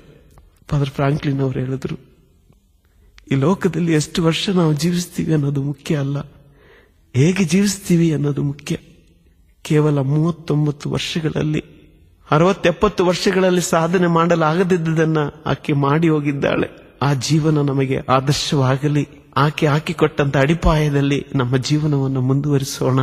ಸಂದೇಶವನ್ನ, ಶ್ರದ್ಧಾಂಜಲಿಯನ್ನ ಫಾದರ್ ಫ್ರಾಂಕ್ಲಿನ್ ಅವರು ಹೇಳಿದ್ರು. ಕೇಳೋದಕ್ಕೆ ಒಂದು ರೀತಿಯಾದ ಸಮಾಧಾನ ತರ್ತಾ ಇದ್ರು, ಮನಸ್ಸಿನಲ್ಲಿ ಅಂಗೀಕರಿಸಲು ಮಾತ್ರ ಸ್ವಲ್ಪ ಕಷ್ಟ ಆಗ್ತಾ ಇತ್ತು. ಸುಮಾರು 8-9 ಗಂಟೆ ಆಯಿತು ಅಂತಿಮ ಸಂಸ್ಕಾರ ಮುಗಿಸಿ ಮನೆಗೆ ಬರಬೇಕಾದ್ರೆ. ಅದೇ ರಾತ್ರಿ ನಾನು ಮಣಿಪಾಲ್ ಹಾಸ್ಪಿಟ್ಲಿಗೆ ವಾಪಸ್ ಕರ್ಕೊಂಡು ಹೋದ್ರು. ಹಾಸ್ಪಿಟ್ಲಲ್ಲಿ ಮಲಗಿದ್ದೇನೆ. ಅದೇ ರಾತ್ರಿ, ಮಾರನೇ ದಿನ ರಾತ್ರಿ ನನಗೊಂದು ಇನ್ನೊಂದು ಆಪರೇಷನ್ ಆಯಿತು. ಒಂದು ರೀತಿಯಾದ ನಿರಾಶೆ. 2-3 ಇಂಜೆಕ್ಷನ್ ತಗೊಂಡ್ರು ನಿದ್ದೆ ಬರ್ತಾ ಇಲ್ಲ. ರಾತ್ರಿ ಎಲ್ಲ ಅವಳದೇ ಕನಸುಗಳು. ಒಂದು ರೀತಿಯಾದ ಒಂದು ನಿರಾಶೆ, ಮುಂದಿನ ಜೀವನ ಹೇಗೆ, ಒಂದು ರೀತಿಯಾದ ಆತಂಕದಲ್ಲಿ ಜೀವನವನ್ನ ಕಳೀತಾ ಇದ್ದೆ. 1 ದಿನ ಆಯಿತು, 2 ದಿನ ಆಯಿತು. ನನ್ನ ಮನಸ್ಸಿನಲ್ಲಿ ಆಗಾಗ ಈ ಪ್ರಾರ್ಥನೆ ಬರ್ತಾ ಇತ್ತು, ಯೇಸು ಶಿಲುಬೆ ಮೇಲೆ ಮಾಡಿದಂತ ಪ್ರಾರ್ಥನೆ, ನನ್ನ ದೇವರೇ, ನನ್ನ ದೇವರೇ, ನನ್ನನ್ನು ಯಾಕೆ ಕೈ ಬಿಟ್ಟಿದ್ದೀರಿ. 3ನೇ ದಿನ ಶುಕ್ರವಾರ ಗುರುಗಳು ಪರಂಪ್ರಸಾದವನ್ನು ತಗೊಂಡು ನನ್ನ ಹತ್ತಿರಕ್ಕೆ ಬಂದರು. ಆ ಪರಂಪ್ರಸಾದವನ್ನು ತಗೊಂಡು ಹತ್ತಿರ ಬರಬೇಕಾದ್ರೆ ನನ್ನಲ್ಲಿ ಒಂದು ರೀತಿಯಾದ ಒಂದು ಪಾಪದ ಪ್ರಜ್ಞೆ ನನಗೆ ಬರಲು ಪ್ರಾರಂಭಿಸಿತು. ಯೇಸುವೆ, ನಿಮ್ಮನ್ನು ಸ್ವೀಕರಿಸುವಂತ ಯೋಗ್ಯತೆ ನನಗಿಲ್ಲ ಅನ್ನೋ ಒಂದು ರೀತಿಯಾದ ಅನಿಸಿಕೆ ನನಗೆ ಅನಿಸ್ತು. ಗುರುಗಳು ಕೇಳಿದ್ರು, ನಿನಗೆ ಏನಾದ್ರೂ ಹೇಳ್ಬೇಕಾ ಅಂತ ಕೇಳಿದ್ರು. ನಾನು ಹೇಳಿದ, ಒಂದು ಪಾಪ ನಿವೇದನೆಯನ್ನು ಮಾಡಬೇಕು. ಪರಂಪ್ರಸಾದವನ್ನು ಹಾಗೆ ಪಕ್ಕದಲ್ಲಿ ಕೈಯಲ್ಲಿ ಇಟ್ಕೊಂಡು ನನ್ನ ಬಳಿಯಲ್ಲಿ ಕೂತ್ಕೊಂಡ್ರು. ನಾನು ಹೇಳಿದಂತ ಒಂದೇ ಒಂದು ಪಾಪ, ದೇವರನ್ನ ನಾನು ಪ್ರಶ್ನಿಸಿದೆ, ಯಾಕೆ ದೇವರೇ, ಯಾಕೆ ಈ ರೀತಿಯಾಗಿ ಆಯಿತು ಅಂತೇಳಿ. ಗುರುಗಳು ನನಗೆ ಕೊಟ್ಟಂತ ಉಪದೇಶ, ಸುಮಾರು 10 ವರ್ಷಗಳಿಂದ ನಾನು ಸಹನೀಯ ಕ್ಲಾಸ್ನಲ್ಲಿ ಯಾವ ಯಾವ ವಾಕ್ಯಗಳನ್ನು ಉಪಯೋಗಿಸ್ತಾ ಇದ್ದನೋ ಅದೇ ಕೊಟೇಶನ್, ಅದೇ ವಾಕ್ಯವನ್ನ ಹೇಳಿ ಅವರಿಗೆ ನನಗೆ ಸಾಂತ್ವನವನ್ನು ಕೊಡ್ತಾ ಇದ್ದಾರೆ. ನನಗನ್ನಿಸ್ತು, ನಾನು ಕೊಟ್ಟಂತ ವಾಕ್ಯವನ್ನ ಈಗ ನನಗೆ ನೀನು ಹೇಳ್ತಾ ಇದೆಯಾ ಅಂತೇಳಿ ನನ್ನ ಮನಸ್ಸಿನಲ್ಲಿ ಅನಿಸ್ತಾ ಇತ್ತು. ರೋಮಾಪುರದವರಿಗೆ ಬರೆದ ಪತ್ರಿಕೆ 8ನೇ ಅಧ್ಯಾಯ 28ನೇ ವಾಕ್ಯ, ದೇವರನ್ನ ಪ್ರೀತಿಸುವವರಿಗೆ ಅವರ ಜೀವನದಲ್ಲಿ ಸಂಭವಿಸುವುದೆಲ್ಲವೂ ಹಿತಕರವಾಗಿ ಪರಿಣಮಿಸುವುದು. ಯೋಬನು ಹುಟ್ಟಿ ಬಂದಾಗ ಏನೂ ತರಲಿಲ್ಲ, ಸತ್ತು ಹೋದಾಗ ಏನೂ ತಗೊಂಡೋಗಲ್ಲ, ಎಲ್ಲವನ್ನ ಕೊಟ್ಟವನು ನೀನೆ, ಎಲ್ಲವನ್ನ ತೆಗೆದುಕೊಂಡವನು ನೀನೆ ಅಂತೇಳಿ ಎಲ್ಲವನ್ನ ಕಳೆದುಕೊಂಡ ದಿನ ಅವನು ದೇವರನ್ನ ಸ್ತುತಿಸಿದ. ಕೊರಿಂಥದವರಿಗೆ ಬರೆದ ಪತ್ರಿಕೆಯಲ್ಲಿ, ಪರಿಶೋಧನೆಗಳು ನಮ್ಮ ಜೀವನದಲ್ಲಿ ಬಂದರೂ ಅದರನ್ನು ತಪ್ಪಿಸಿಕೊಳ್ಳುವ ಮಾರ್ಗವನ್ನು ಅವರೇ ತೋರಿಸ್ತಾರೆ ಅನ್ನೋ ಹೀಗೆ ಅನೇಕ ವಾಕ್ಯಗಳನ್ನ, ಯಾಕೋಬನ ಪತ್ರಿಕೆಯಲ್ಲಿ ಇರ್ತಕ್ಕಂಥ ವಾಕ್ಯಗಳನ್ನ, ಯೆಶಾಯ ಪ್ರವಾದಿ ಗ್ರಂಥದಲ್ಲಿರ್ತಕ್ಕಂಥ ವಾಕ್ಯವನ್ನ, ನಿನಗೆ ಕಷ್ಟವೆಂಬ ಅನ್ನಪಾನಗಳನ್ನ ದೇವರು ನೀಡಿದ್ರು, ನಿನ್ನ ಗುರು ನಿನ್ನ ಸನ್ನಿಧಿಯಿಂದ ದೂರ ಇರೋದಿಲ್ಲ, ನಿನ್ನ ಜೊತೆಯಲ್ಲಿರ್ತಾರೆ ಅನ್ನೋ ಆ ವಾಕ್ಯಗಳೆಲ್ಲವನ್ನ ಅವರು ನನಗೆ ಉಪದೇಶವನ್ನು ಕೊಡ್ತಾ ಇದ್ರು. ನಾನು ಕಣ್ಣೀರಿಟ್ಟು ದೇವರಲ್ಲಿ ಕ್ಷಮೆ ಕೇಳಿದೆ. ನಂತರ ಪರಂಪ್ರಸಾದವನ್ನು ಸ್ವೀಕರಿಸಿದೆ.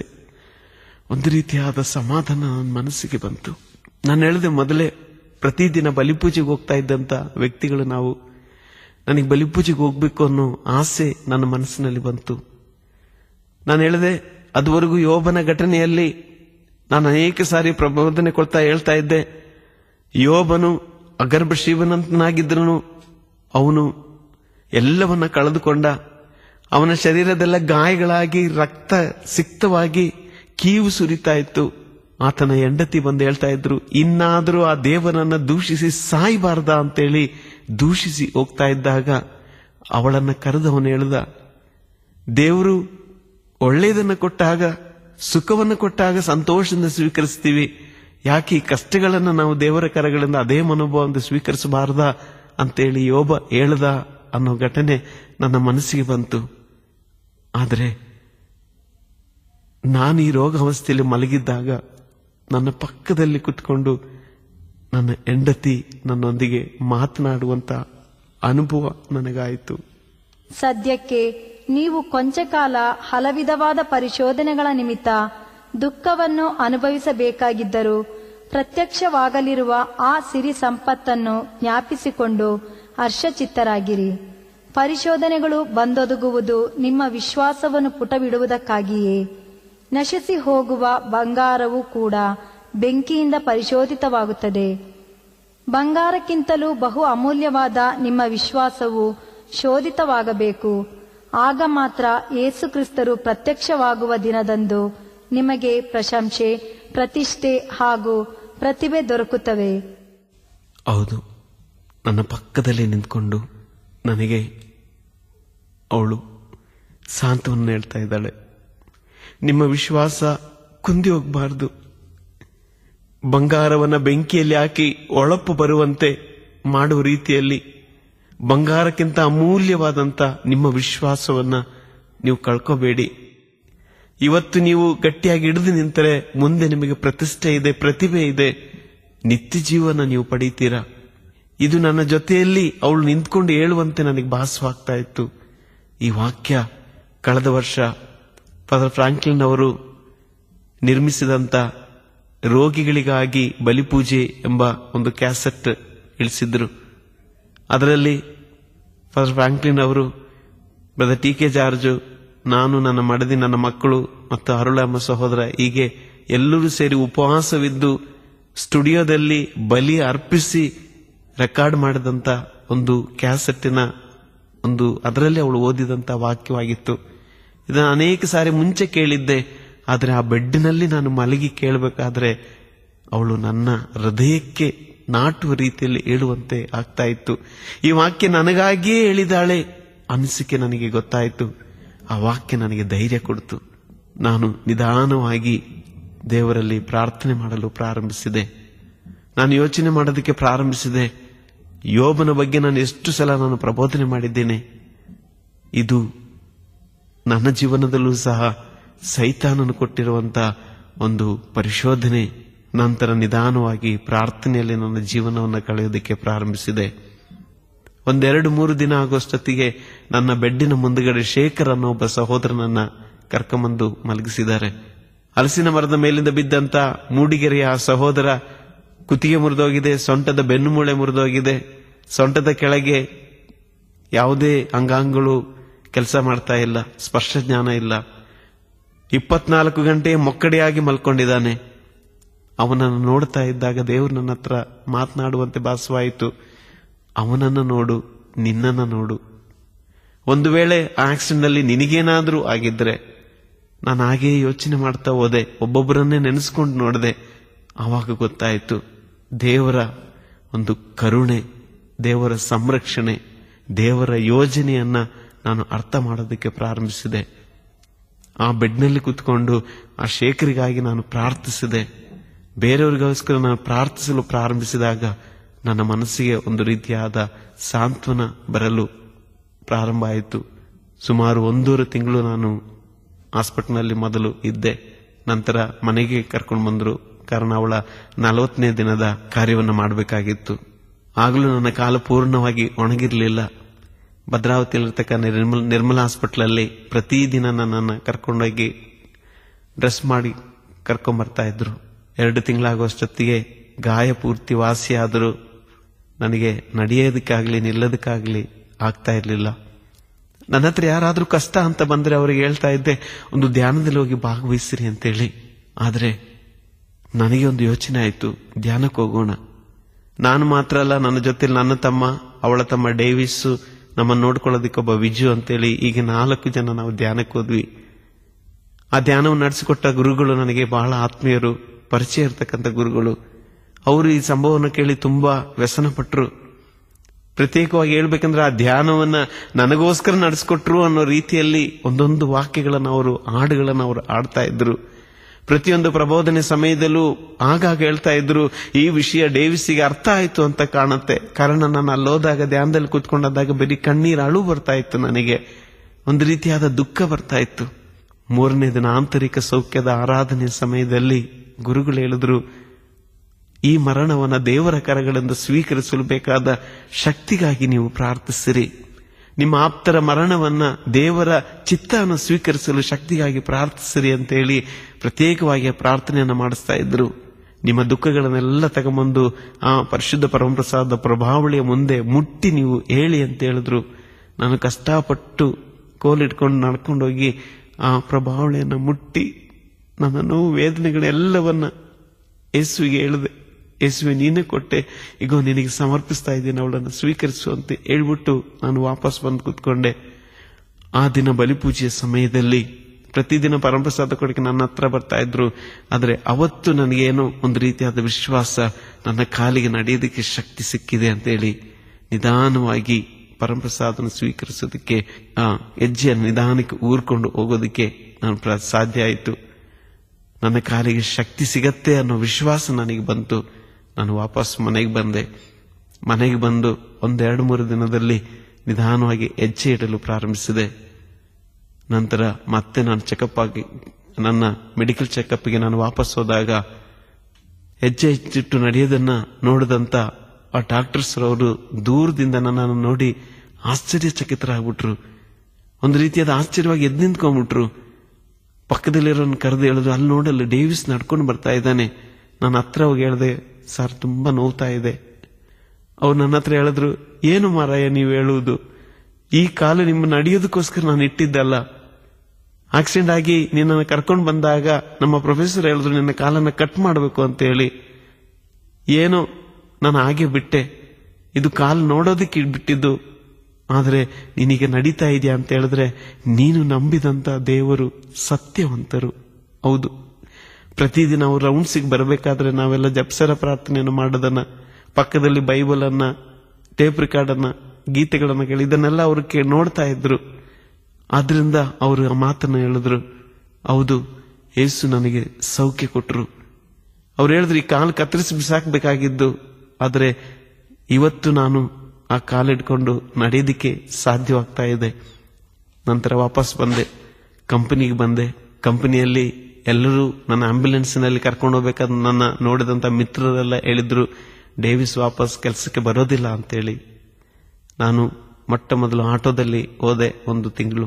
ಆಮೇಲೆ ನಿಧಾನವಾಗಿ ಹೆಜ್ಜೆ ಇಟ್ಟು ನಡೆಯೋದನ್ನು ನೋಡಿದಾಗ ಅವರು ಹೇಳಿದ್ರು, ಇಲ್ಲ, ಯಾವ ವ್ಯಕ್ತಿ ಹೇಳಿದ್ನೋ ಯೇಸು ಇಲ್ಲ ಅಂತೇಳಿ ಆ ವ್ಯಕ್ತಿ ಪುನಃ ಹೇಳ್ದ, ಇಲ್ಲ ಯೇಸು ನಿಜವಾಗಿಯೂ ಜೀವಂತವಾಗಿದ್ದಾರೆ, ಅವರು ಸತ್ಯ ದೇವರು ಅಂತೇಳಿ. ನನ್ನ ಆಕ್ಸಿಡೆಂಟ್ ಆದಾಗ ಭದ್ರಾವತಿಯಲ್ಲಿ ಅಂತೋಣಿ ಅನ್ನೊಬ್ಬ ಜೀಸಸ್ ಕಾಲ್ಸ್ ವ್ಯಾನ್ ಅನ್ನು ಓಡ್ತಿರ್ತಕ್ಕಂಥ ಒಬ್ಬ ಸಹೋದರ, ಆ ಸಹೋದರ ನಮ್ಮ ಆಕ್ಸಿಡೆಂಟ್ ಆಗಿದ್ದ ಅದೇ ದಿನದಲ್ಲಿ ಯೇಸು ಕರೆಯುತ್ತಾರೆ ಎಂಬ ಬೋರ್ಡ್ ಅನ್ನ ತೆಗೆದು ಬಿಸಾಕ್ಬಿಟ್ಟಿದ್ದ. ಹಿಂದ್ಗಡೆ ಅಲ್ಲೇಲುಯ್ಯ ಅನ್ನೋದನ್ನ ಕೆರೆದು ಬಿಸಾಕ್ಬಿಟ್ಟಿದ್ದ. ಕಾರಣ ಅವನು ತೀರ್ಮಾನಕ್ಕೆ ಬಂದಿದ್ದ, ಯೇಸು ಅನ್ನೋರು ಇದ್ದಿದ್ರೆ ಇವರಿಗೆ, ಈ ಕುಟುಂಬಕ್ಕೆ ಈ ರೀತಿಯಾಗಿ ಆಗ್ತಾ ಇರಲಿಲ್ಲ. ನಾವೆಲ್ಲೇ ಧ್ಯಾನ ನಡೆಸ್ತಾ ಇದ್ರು ಆ ಧ್ಯಾನಕ್ಕೆ ಬರುವವರನ್ನ ಫ್ರೀಯಾಗಿ ಕರ್ಕೊಂಡು ಹೋಗ್ತಿದ್ದಂತ ವ್ಯಕ್ತಿ ಪೂರ್ಣವಾಗಿ ನಂಬಿಕೆಯನ್ನ ಕಳ್ಕೊಂಡ್ರು. ಶಿವಮೊಗ್ಗದಲ್ಲಿದ್ದಂತ ಜೇಕಬ್ ಅನ್ನೋರು ಪ್ರತಿದಿನ ಜಪಸರ ಪ್ರಾರ್ಥನೆಯನ್ನು ಮಾಡ್ತಿದ್ದಂತ ವ್ಯಕ್ತಿ ಈ ಆಕ್ಸಿಡೆಂಟ್ ನ ಸುದ್ದಿ ಕೇಳಿದ ಮಾರನೇ ದಿನದಿಂದ ಜಪಸರ ಪ್ರಾರ್ಥನೆಯನ್ನು ಮಾಡೋದನ್ನ ಬಿಟ್ಬಿಟ್ರು. ಕುಟುಂಬ ಪ್ರಾರ್ಥನೆಯನ್ನೇ ಬಿಟ್ಟುಬಿಟ್ರು. ಇಲ್ಲ, ದೇವರು ಅನ್ನೋದು ಇಲ್ಲ, ಇದ್ದಿದ್ರೆ ಈ ರೀತಿಯಾಗಿ ಆಗ್ತಿರ್ಲಿಲ್ಲ. ಅವರ ಹತ್ರ ಹೋದೆ, ನನ್ನ ಅನುಭವಗಳನ್ನ ಹೇಳ್ಕೊಂಡೆ. ಅವರು ವಿಶ್ವಾಸಕ್ಕೆ ಬಂದರು. ಇವರು ಇತ್ತೀಚೆಗಷ್ಟೇ ನ್ಯೂಟನ್ ಧರ್ಮಕೇಂದ್ರದಲ್ಲಿ ಧ್ಯಾನಕ್ಕೆ ಬಂದಿದ್ದಾಗ ನಾವು ಅವರಿಗೆ ನನ್ನ ಅನುಭವಗಳನ್ನ ಹೇಳ್ಕೊಂಡಾಗ ಅವರು ಸಹ ನಿಧಾನವಾಗಿ ಈಗ ವಿಶ್ವಾಸಕ್ಕೆ ಬರ್ತಾ ಇದ್ದಾರೆ. ನಮ್ಮ ಆಕ್ಸಿಡೆಂಟ್ ಆಗಬೇಕಾದ್ರೆ ನನ್ನ ಮಗ ನನ್ನ ಮನೆಯಲ್ಲಿರಲಿಲ್ಲ, ದೊಡ್ಡ ಮಗ. ನನಗೆ 3 ಜನ ಮಕ್ಕಳು, ಡೈಸನ್, ದಿಕ್ಸನ್ ಮತ್ತು ಡೆನ್ಸನ್. ಡೈಸನ್ನು ಆರ್ಗನ್ ಕೀಬೋರ್ಡ್ ಕಲಿಯೋದಕ್ಕೋಸ್ಕರ ರಾಯ್ಕೋಟ್ಗೆ ಹೋಗಿದ್ದ. ಪ್ರತಿದಿನ ಅಲ್ಲಿ ಪ್ರಾರ್ಥನೆಗೆ ಒಂದೊಂದು ಸ್ತುತಿಗೆ ಒಂದೊಂದು ವಾಕ್ಯವನ್ನು ಅವ್ರ ಕೈಯಲ್ಲಿ ಕೊಡ್ತಾ ಇದ್ರು. ಮೊದಲನೇ ದಿನ ಅವನಿಗೆ ಸಿಕ್ಕಿದಂತ ವಾಕ್ಯ ಅಂದ್ರೆ 5ನೇ ತಾರೀಕು ಅವನಿಗೆ ಸಿಕ್ಕಿದಂತ ವಾಕ್ಯ 1 ಥೆಸಲೋನಿಕ 5ನೇ ಅಧ್ಯಾಯ 16ನೇ ವಾಕ್ಯ. ಎಲ್ಲಾ ಸಂದರ್ಭದಲ್ಲೂ ದೇವರಿಗೆ ಕೃತಜ್ಞತಾಸ್ತುತಿಯನ್ನು ಮಾಡಿರಿ, ಎಡಬಿಡದೆ ಪ್ರಾರ್ಥನೆ ಮಾಡಿರಿ, ಇದೇ ನಿಮ್ಮ ವಿಷಯವಾಗಿ ಯೇಸು ಕ್ರಿಸ್ತರಲ್ಲಿ ದೇವರ ಚಿತ್ತ ಎಂಬುದಾಗಿ ಆ ವಾಕ್ಯ ಹೋಗ್ತಾ ಇತ್ತು. ಅದು ಅವನ ಕೈ ಸಿಕ್ಕಿದಾಗ ಅವನು ಹೇಳ್ದ, ನಾನು ಎಲ್ಲ ಸಂದರ್ಭದಲ್ಲಿ ದೇವರ ಸ್ತುತಿಸ್ತೀನಿ. ಆಗ ಅಲ್ಲಿದ್ದಂತ ಒಬ್ಬ ಸಹೋದರರು ಕೇಳಿದ್ರು, ಕಷ್ಟ ಬಂದಾಗ, ನೋವು ಬಂದ್ರು ನೀನು ದೇವರನ್ನು ಸ್ತುತಿಸ್ತೀಯ? ಅವನು ಹೇಳ್ದ, ನಗನಗುತ್ತಾ ಹೇಳ್ದ, ಹೌದು, ನಾನು ದೇವರನ್ನ ಸ್ತುತಿಸ್ತೀನಿ, ಕಷ್ಟದಲ್ಲೂ ವೇದನೆಯಲ್ಲೂ ಸ್ತುತಿಸ್ತೀನಿ. 6ನೇ ತಾರೀಕು ಪುನಃ ಸಾಯಂಕಾಲ ಇನ್ನೊಂದು ವಾಕ್ಯವನ್ನ ತೆಗೆದ್ರು. ಅವನಿಗೆ ಅವತ್ತು ಸಿಕ್ಕಿದಂತ ವಾಕ್ಯ ಯೋಬನ ಗ್ರಂಥ 1ನೇ ಅಧ್ಯಾಯ 21ನೇ ವಾಕ್ಯ. ಹುಟ್ಟಿ ಬಂದಾಗ ಏನೂ ತರಲಿಲ್ಲ, ಸತ್ತು ಹೋದಾಗ ಏನೂ ಕೊಂಡು ಹೋಗಲ್ಲ, ಎಲ್ಲವನ್ನ ಕೊಟ್ಟವನು ನೀನೆ, ಎಲ್ಲವನ್ನ ತೆಗೆದುಕೊಂಡವನು ನೀನೆ, ನಿನ್ನ ನಾಮಕ್ಕೆ ಸ್ತೋತ್ರವಾಗಲಿ. ಈ ವಾಕ್ಯವನ್ನ ಇಟ್ಕೊಂಡು ಅವನು ನಿಂತ್ಕೊಂಡಿರ್ಬೇಕಾದ್ರೆ ಕೇಳಿದ್ರು, ಇವನು ಹೇಳ್ದ, ನಾನು ಎಲ್ಲಾ ಸಂದರ್ಭದಲ್ಲೂ ದೇವರನ್ನ ಸ್ತುತಿಸ್ತೀನಿ. ಆಗ ಬ್ರದರ್ ಹೇಳಿದ್ರು, 3 ವರ್ಷಗಳ ಹಿಂದೆ ಒಬ್ಬ ಹುಡುಗನಿಗೆ ಇದೇ ವಾಕ್ಯ ಸಿಕ್ಕಿತ್ತು. ಅವನು ಈ ರೀತಿಯಾಗಿ ಹೇಳ್ದ, ದೇವರನ್ನ ಎಲ್ಲಾ ಸಮಯದಲ್ಲೂ ಸ್ತುತಿಸ್ತೀನಿ ಅಂತೇಳಿ. ಆದ್ರೆ 15 ದಿನಗಳ ನಂತರ ಅವರ ಕುಟುಂಬದಲ್ಲಿ ಒಂದು ಮರಣ ಆಯ್ತು. ಅಂದ್ರೆ ಅವನ ತಾಯಿ ಮರಣ ಹೊಂದಿದ್ರು. ಅವನ ಮನೆಗೆ ಹೋಗಿ ಅಲ್ಲಿಂದ ಫೋನ್ ಮಾಡಿ ಹೇಳ್ದ, ನನ್ನ ತಾಯಿ ಮರಣ ಹೊಂದಿದ್ದಾರೆ, ಪ್ರೈಸ್ ದಿ ಲಾರ್ಡ್ ಅಂತೇಳಿ. ನೋಡು, ನಿನ್ನ ಮನಸ್ಸಿನಲ್ಲಿ ನೀನು ನೆನೆಸ್ಕೋ, ಈ ರೀತಿಯಾಗಿ ಯಾವುದೇ ರೀತಿಯಾದ ಕಷ್ಟಗಳು ಬಂದ್ರು ನೀನು ದೇವರನ್ನ ಸ್ತುತಿಸ್ತೀಯ ಅಂತೇಳಿ ಇವ್ ನಗನಗತ ಹೇಳ್ದ. ನಮ್ಮ ಪಪ್ಪ ಮಮ್ಮಿ ಚೆನ್ನಾಗಿದ್ದಾರೆ, ಅವ್ರಿಗೇನು ಆಗೋದಿಲ್ಲ, ಪ್ರೈಸ್ ದಿ ಲಾರ್ಡ್ ಅಂತೇಳಿ ಬಂದು ಕುತ್ಕೊಂಡ. ಮಾರನೇ ದಿನ ಮಧ್ಯಾಹ್ನ 3 ಗಂಟೆಗೆ ಮನೆಯಿಂದ ಫೋನ್ ಬರ್ತಾ ಇದ್ದು, ನಿನ್ನ ಅಜ್ಜಿ ತೀರೋಗಿದ್ದಾರೆ ಅಂತೇಳಿ. ತಕ್ಷಣ ಅವನಲ್ಲಿಂದ ಇನ್ನೊಬ್ಬನ ಜೊತೆ ಮಾಡಿ ಹೊರಟು ಬಂದ. ಟ್ರೈನಲ್ಲಿ ಬರ್ಬೇಕಾದ್ರೆ ಅವನ ಜೊತೆಲಿ ಬಂದವನು ಆಗಾಗ ಫೋನ್ ಮಾಡ್ತಾ ಇದ್ದ. ಆದ್ರೆ ಇವನ್ ಫೋನ್ ನನಗೆ ಫೋನ್ ಮಾಡೋದಕ್ಕೆ ಟ್ರೈ ಮಾಡ್ತಾ ಇದ್ದಾನೆ, ಬಿಡ್ತಾ ಇಲ್ಲ. ಇವನ ಮನಸ್ಸಿನಲ್ಲಿ ಅನೇಕ ವಿಧವಾದ ತಳಮಳಗಳು. ಇವತ್ತು ಅವನು ಸೆಮಿನಾರಲ್ಲಿ ಓದ್ತಾ ಇದ್ದಾನೆ. ಅವನ ಆ 2 ದಿನದ ಅನುಭವವನ್ನೇ ಒಂದು ದೊಡ್ಡ ಪುಸ್ತಕದಲ್ಲಿ ಬರೆದಿಟ್ಟಿದ್ದಾನೆ. ಒಂದೊಂದು ನಿಮಿಷವೂ ಅವನ ಮನಸ್ಸಿನಲ್ಲಾದಂತ ಒಂದು ರೀತಿಯಾದ ಭಯ, ಹೆದರಿಕೆ. ಭದ್ರಾವತಿ ಸ್ಟೇಷನ್ ಬರಬೇಕಾದ್ರೆ ನನ್ನ ಪಪ್ಪ ಮಮ್ಮಿ ನನಗೋಸ್ಕರ ಕಾಯ್ತಾ ಇರ್ತಾರೆ ಅನ್ನೋ ದಾಹದಿಂದ ಅವನು ಕಾಯ್ತಾ ಇದ್ದ. ಕಾರಣ ತೀರೋಗಿರೋದು ಅಜ್ಜಿ ಅಲ್ವಾ ಅಂತೇಳಿ. ಆದ್ರೆ ಅಲ್ಲಿ ಬಂದಾಗ ಯಾರು ಕಾಣ್ತಾ ಇಲ್ಲ. ಅವಾಗ ಯಾರ ಹೇಳಿದ್ರು, ನೀನು ಬಹಳ ಪ್ರೀತಿ ಮಾಡ್ತಿರ್ತಕ್ಕಂಥ ಒಬ್ಬ ವ್ಯಕ್ತಿ. ಆಗ ಅವ್ನು ನೆನ್ಸ್ಕೊಂಡ ಅವ್ರ ಮಾವ ಡೇವಿಸ್ ನನ್ನ ಜೊತೆಗೆ ಆರಾಧನೆಗೆ ಬಂದಿದ್ನಲ್ಲ ಅವನು. ಆ ರೀತಿ ಅನೇಕ ವ್ಯಕ್ತಿಗಳನ್ನ ಕಲ್ಪನೆ ಮಾಡ್ಕೊಂಡು ಬರ್ತಾ ಇದ್ದಾನೆ. ಕಾರ್ ನೋಡಿದ್ರೆ ಮನೆ ಕಡೆಗೆ ಬರ್ತಾ ಇದೆ. ಮನೆ ಹತ್ರ ಬಂದಾಗ ಇನ್ನೂ ಅವನಿಗೆ ಹೆದರಿಕೆ ಸ್ಟಾರ್ಟ್ ಆಯ್ತು. ಮನೇಲಿ ಯಾರೋ ತಿರೋಗಿದಾರ, ಯಾರು ಏನು ಹೇಳ್ತಾ ಇಲ್ಲ. ಮನೆಯ ತಿರುವಿನಲ್ಲಿ ತಿರುಗಿದಾಗ ಫಸ್ಟ್ ನೋಡಿದ ಮನೆ ಮುಂದೆ ಶಾಮಿಯಾನ ಇದೆಯಾ? ಇಲ್ಲ. ಅವನಿಗೊಂದು ಧೈರ್ಯ ಬಂತು, ಮನೇಲಿ ಯಾರು ತೀರೋಗಿಲ್ಲ, ಇದ್ದಿದ್ರೆ ಶಾಮಿಯಾನ ಹಾಕಿರ್ತಾ ಇದ್ರು. ಮನೆ ಹತ್ರ ಬಂದಾಗ ನೋಡ್ತಾನೆ ಮನೆಯಲ್ಲಿ ತುಂಬಾ ಜನ ಮಲಗಿದ್ದಾರೆ. ಹಾಗೆ ಯಾವುದು ಫೋಟೋ ಇಟ್ಟು ಕ್ಯಾಂಡ್ಲ್ ಏನು ಹಚ್ಚಿರ್ಲಿಲ್ಲ. ಇವನ್ ಮನೆ ಒಳಗಡೆ ಬರ್ತಿದ್ದಂತೆ ಎಲ್ಲರೂ ಜೋರಾಗಿ ಹೇಳ್ತಾ ಇದ್ದಾರೆ. ಇವನಿಗೊಂದು ರೀತಿಯಾದ ಕಸಿವಿಸಿ ಆಗ್ತಾ ಇದೆ. ಏನಾಗಿದೆ ಹೇಳಿ, ಯಾರು ಏನು ಅಂತ ಕೇಳ್ತಾ ಇದ್ದಾನೆ. ಆದ್ರೆ ಯಾರು ಮಾತನಾಡ್ತಾ ಇಲ್ಲ. ತಕ್ಷಣ ನನ್ನ 2ನೇ ಮಗ ಅವನನ್ನ ಕರ್ಕೊಂಡೋಗಿ ಬೆಡ್ರೂಮ್ ಕರ್ಕೊಂಡೋಗಿ ಘಟನೆನ ಹೇಳ್ದ. ಆಕ್ಸಿಡೆಂಟ್ ನಲ್ಲಿ ಮಮ್ಮಿ ಮರಣ ಹೊಂದಿದ್ಲು ಅಂತೇಳಿ. ಅವನಿಗೆ ಅದನ್ನ ಸ್ವೀಕರಿಸಕ್ಕಾಗ್ಲಿಲ್ಲ.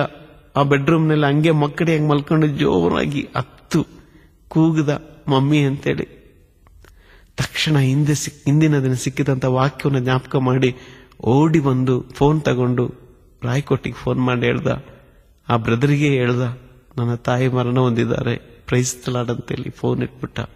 ನನಗೆ ಆಕ್ಸಿಡೆಂಟ್ ಆದಾಗ ಅವನು ತದನಂತರ ಈ ಘಟನೆಗಳನ್ನ ಬಂದು ನನ್ನ ಹತ್ರ ಹೇಳ್ತಾ ಇದ್ದಾಗ ಇದೆಲ್ಲವೂ ದೇವರ ಯೋಜನೆ ಅನ್ನೋದು ನನಗೆ ಅರ್ಥ ಆಗ್ತಾ ಬಂತು.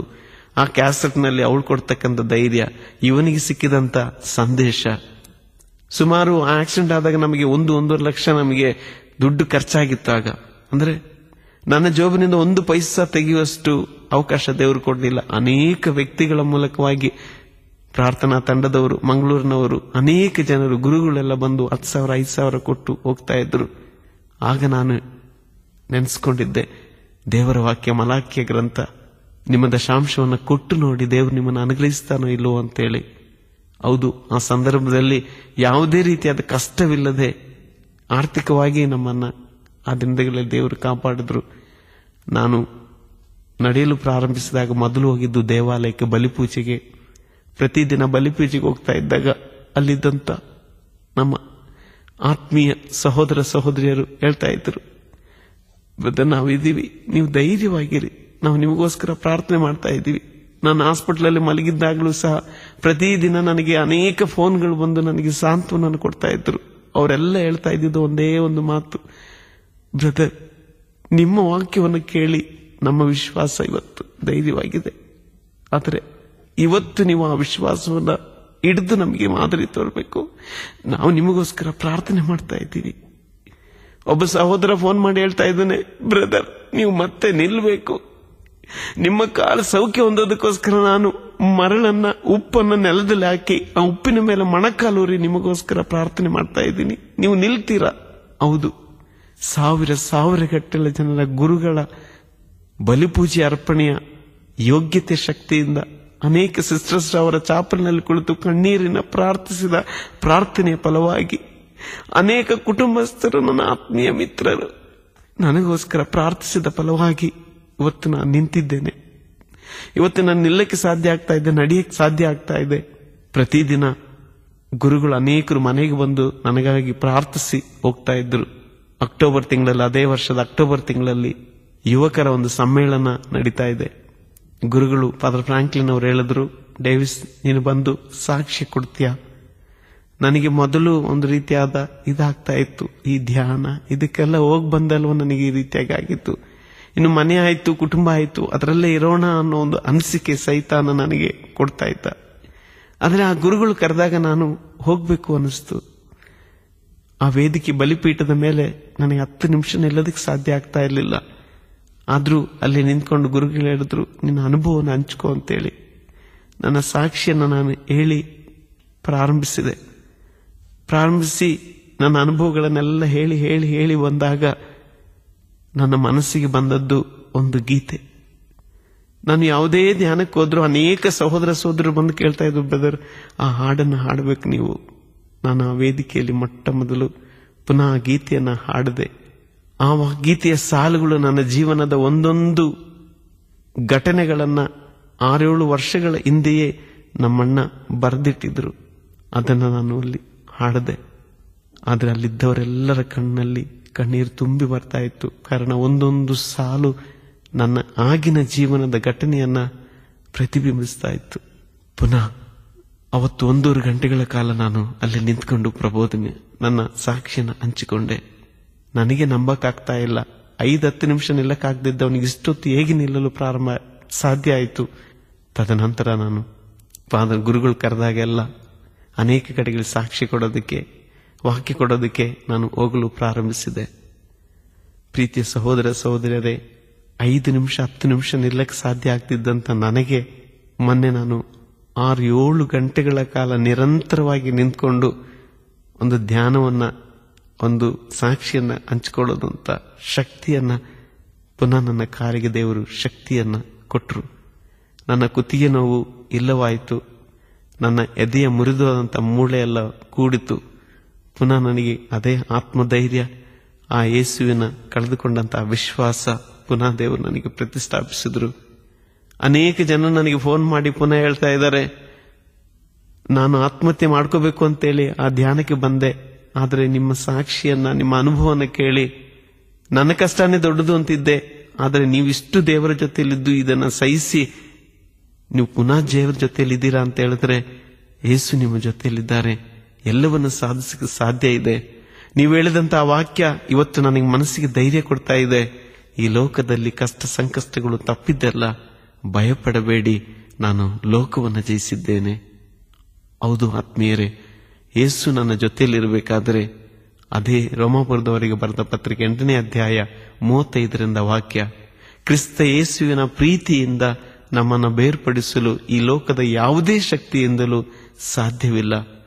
ಮರಣವಾಗಲಿ, ಖಡ್ಗವಾಗಲಿ, ಮರುಭೂಮಿಯಾಗಲಿ, ಹಸಿವಾಗಲಿ, ನೀರಾಡಿಕೆ ಆಗಲಿ, ಏನೇ ಬರಲಿ, ಆದರೆ ಯೇಸುವಿನ ಪ್ರೀತಿ ಅನಂತವಾದದ್ದು.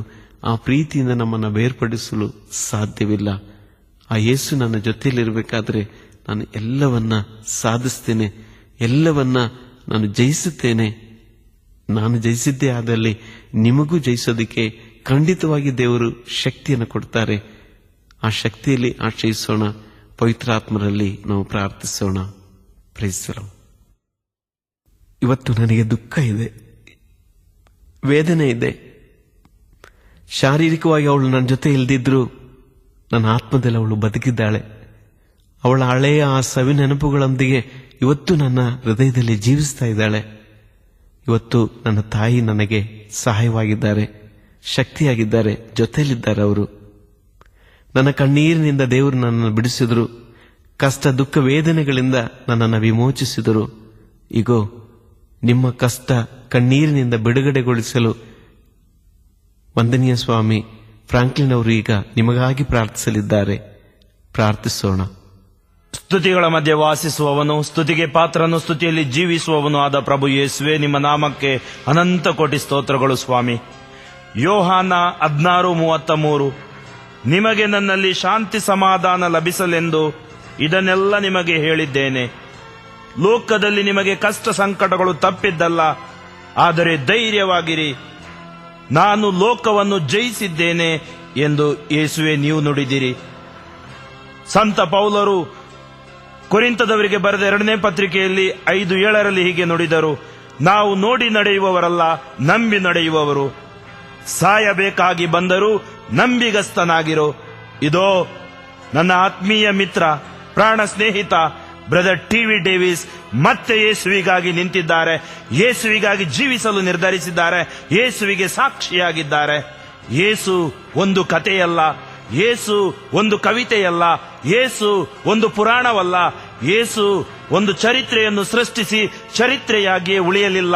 ಯೇಸುವೇ ಸತ್ಯ, ಯೇಸುವೇ ಮಾರ್ಗ, ಯೇಸುವೇ ಜೀವ, ಯೇಸುವೇ ಪುನರುತ್ಥಾನ. ಜೀವಿಸುತ್ತಿರುವ ಪುನರುತ್ಥಾನಿ ದೇವರೇ ಯೇಸು. ಯೇಸು ನಾಮದಲ್ಲಿ ಈ ಸಾಕ್ಷಿ ಕೇಳಿದ ನಿಮ್ಮೆಲ್ಲ ದುಃಖಗಳು ಬಿಟ್ಟು ಹೋಗಲಿ. ಯೇಸು ವಾಕ್ಯದಲ್ಲಿ ನಿಮಗೆ ಸಾಂತ್ವನ ಸಿಗಲಿ. ಯೇಸು ರಕ್ತದಲ್ಲಿ ಸಂರಕ್ಷಣೆ ಲಭಿಸಲಿ. ವಿಶ್ವಾಸವನ್ನು ಕುಂದಿಸಲು ಸೈತಾನನು ತರುವ ಕುತಂತ್ರಗಳು ಯೇಸು ನಾಮದಲ್ಲಿ ಮುರಿದು ಹಾಕುತ್ತೇನೆ. ಇರುವುದೊಂದೇ ಜೀವನ, ಬೇಗನೆ ಅದು ಆಗುವುದು ಅಂತ್ಯ. ಯೇಸುವಿಗೋಸ್ಕರ ಕಳೆದ ಕ್ಷಣ ಮತ್ತು ದಿನ ಉಳಿಯುವುದು ನಿತ್ಯ. ಯೇಸುವಿಗಾಗಿ ಜೀವಿಸೋಣ, ಯೇಸುವಿಗೆ ನಮ್ಮ ಜೀವನದಲ್ಲಿ ಸಾಕ್ಷಿಯಾಗೋಣ. ಯೇಸು ನಾಮದಲ್ಲಿ ನಾನು ಆಶೀರ್ವದಿಸುತ್ತೇನೆ. Amen, amen, amen.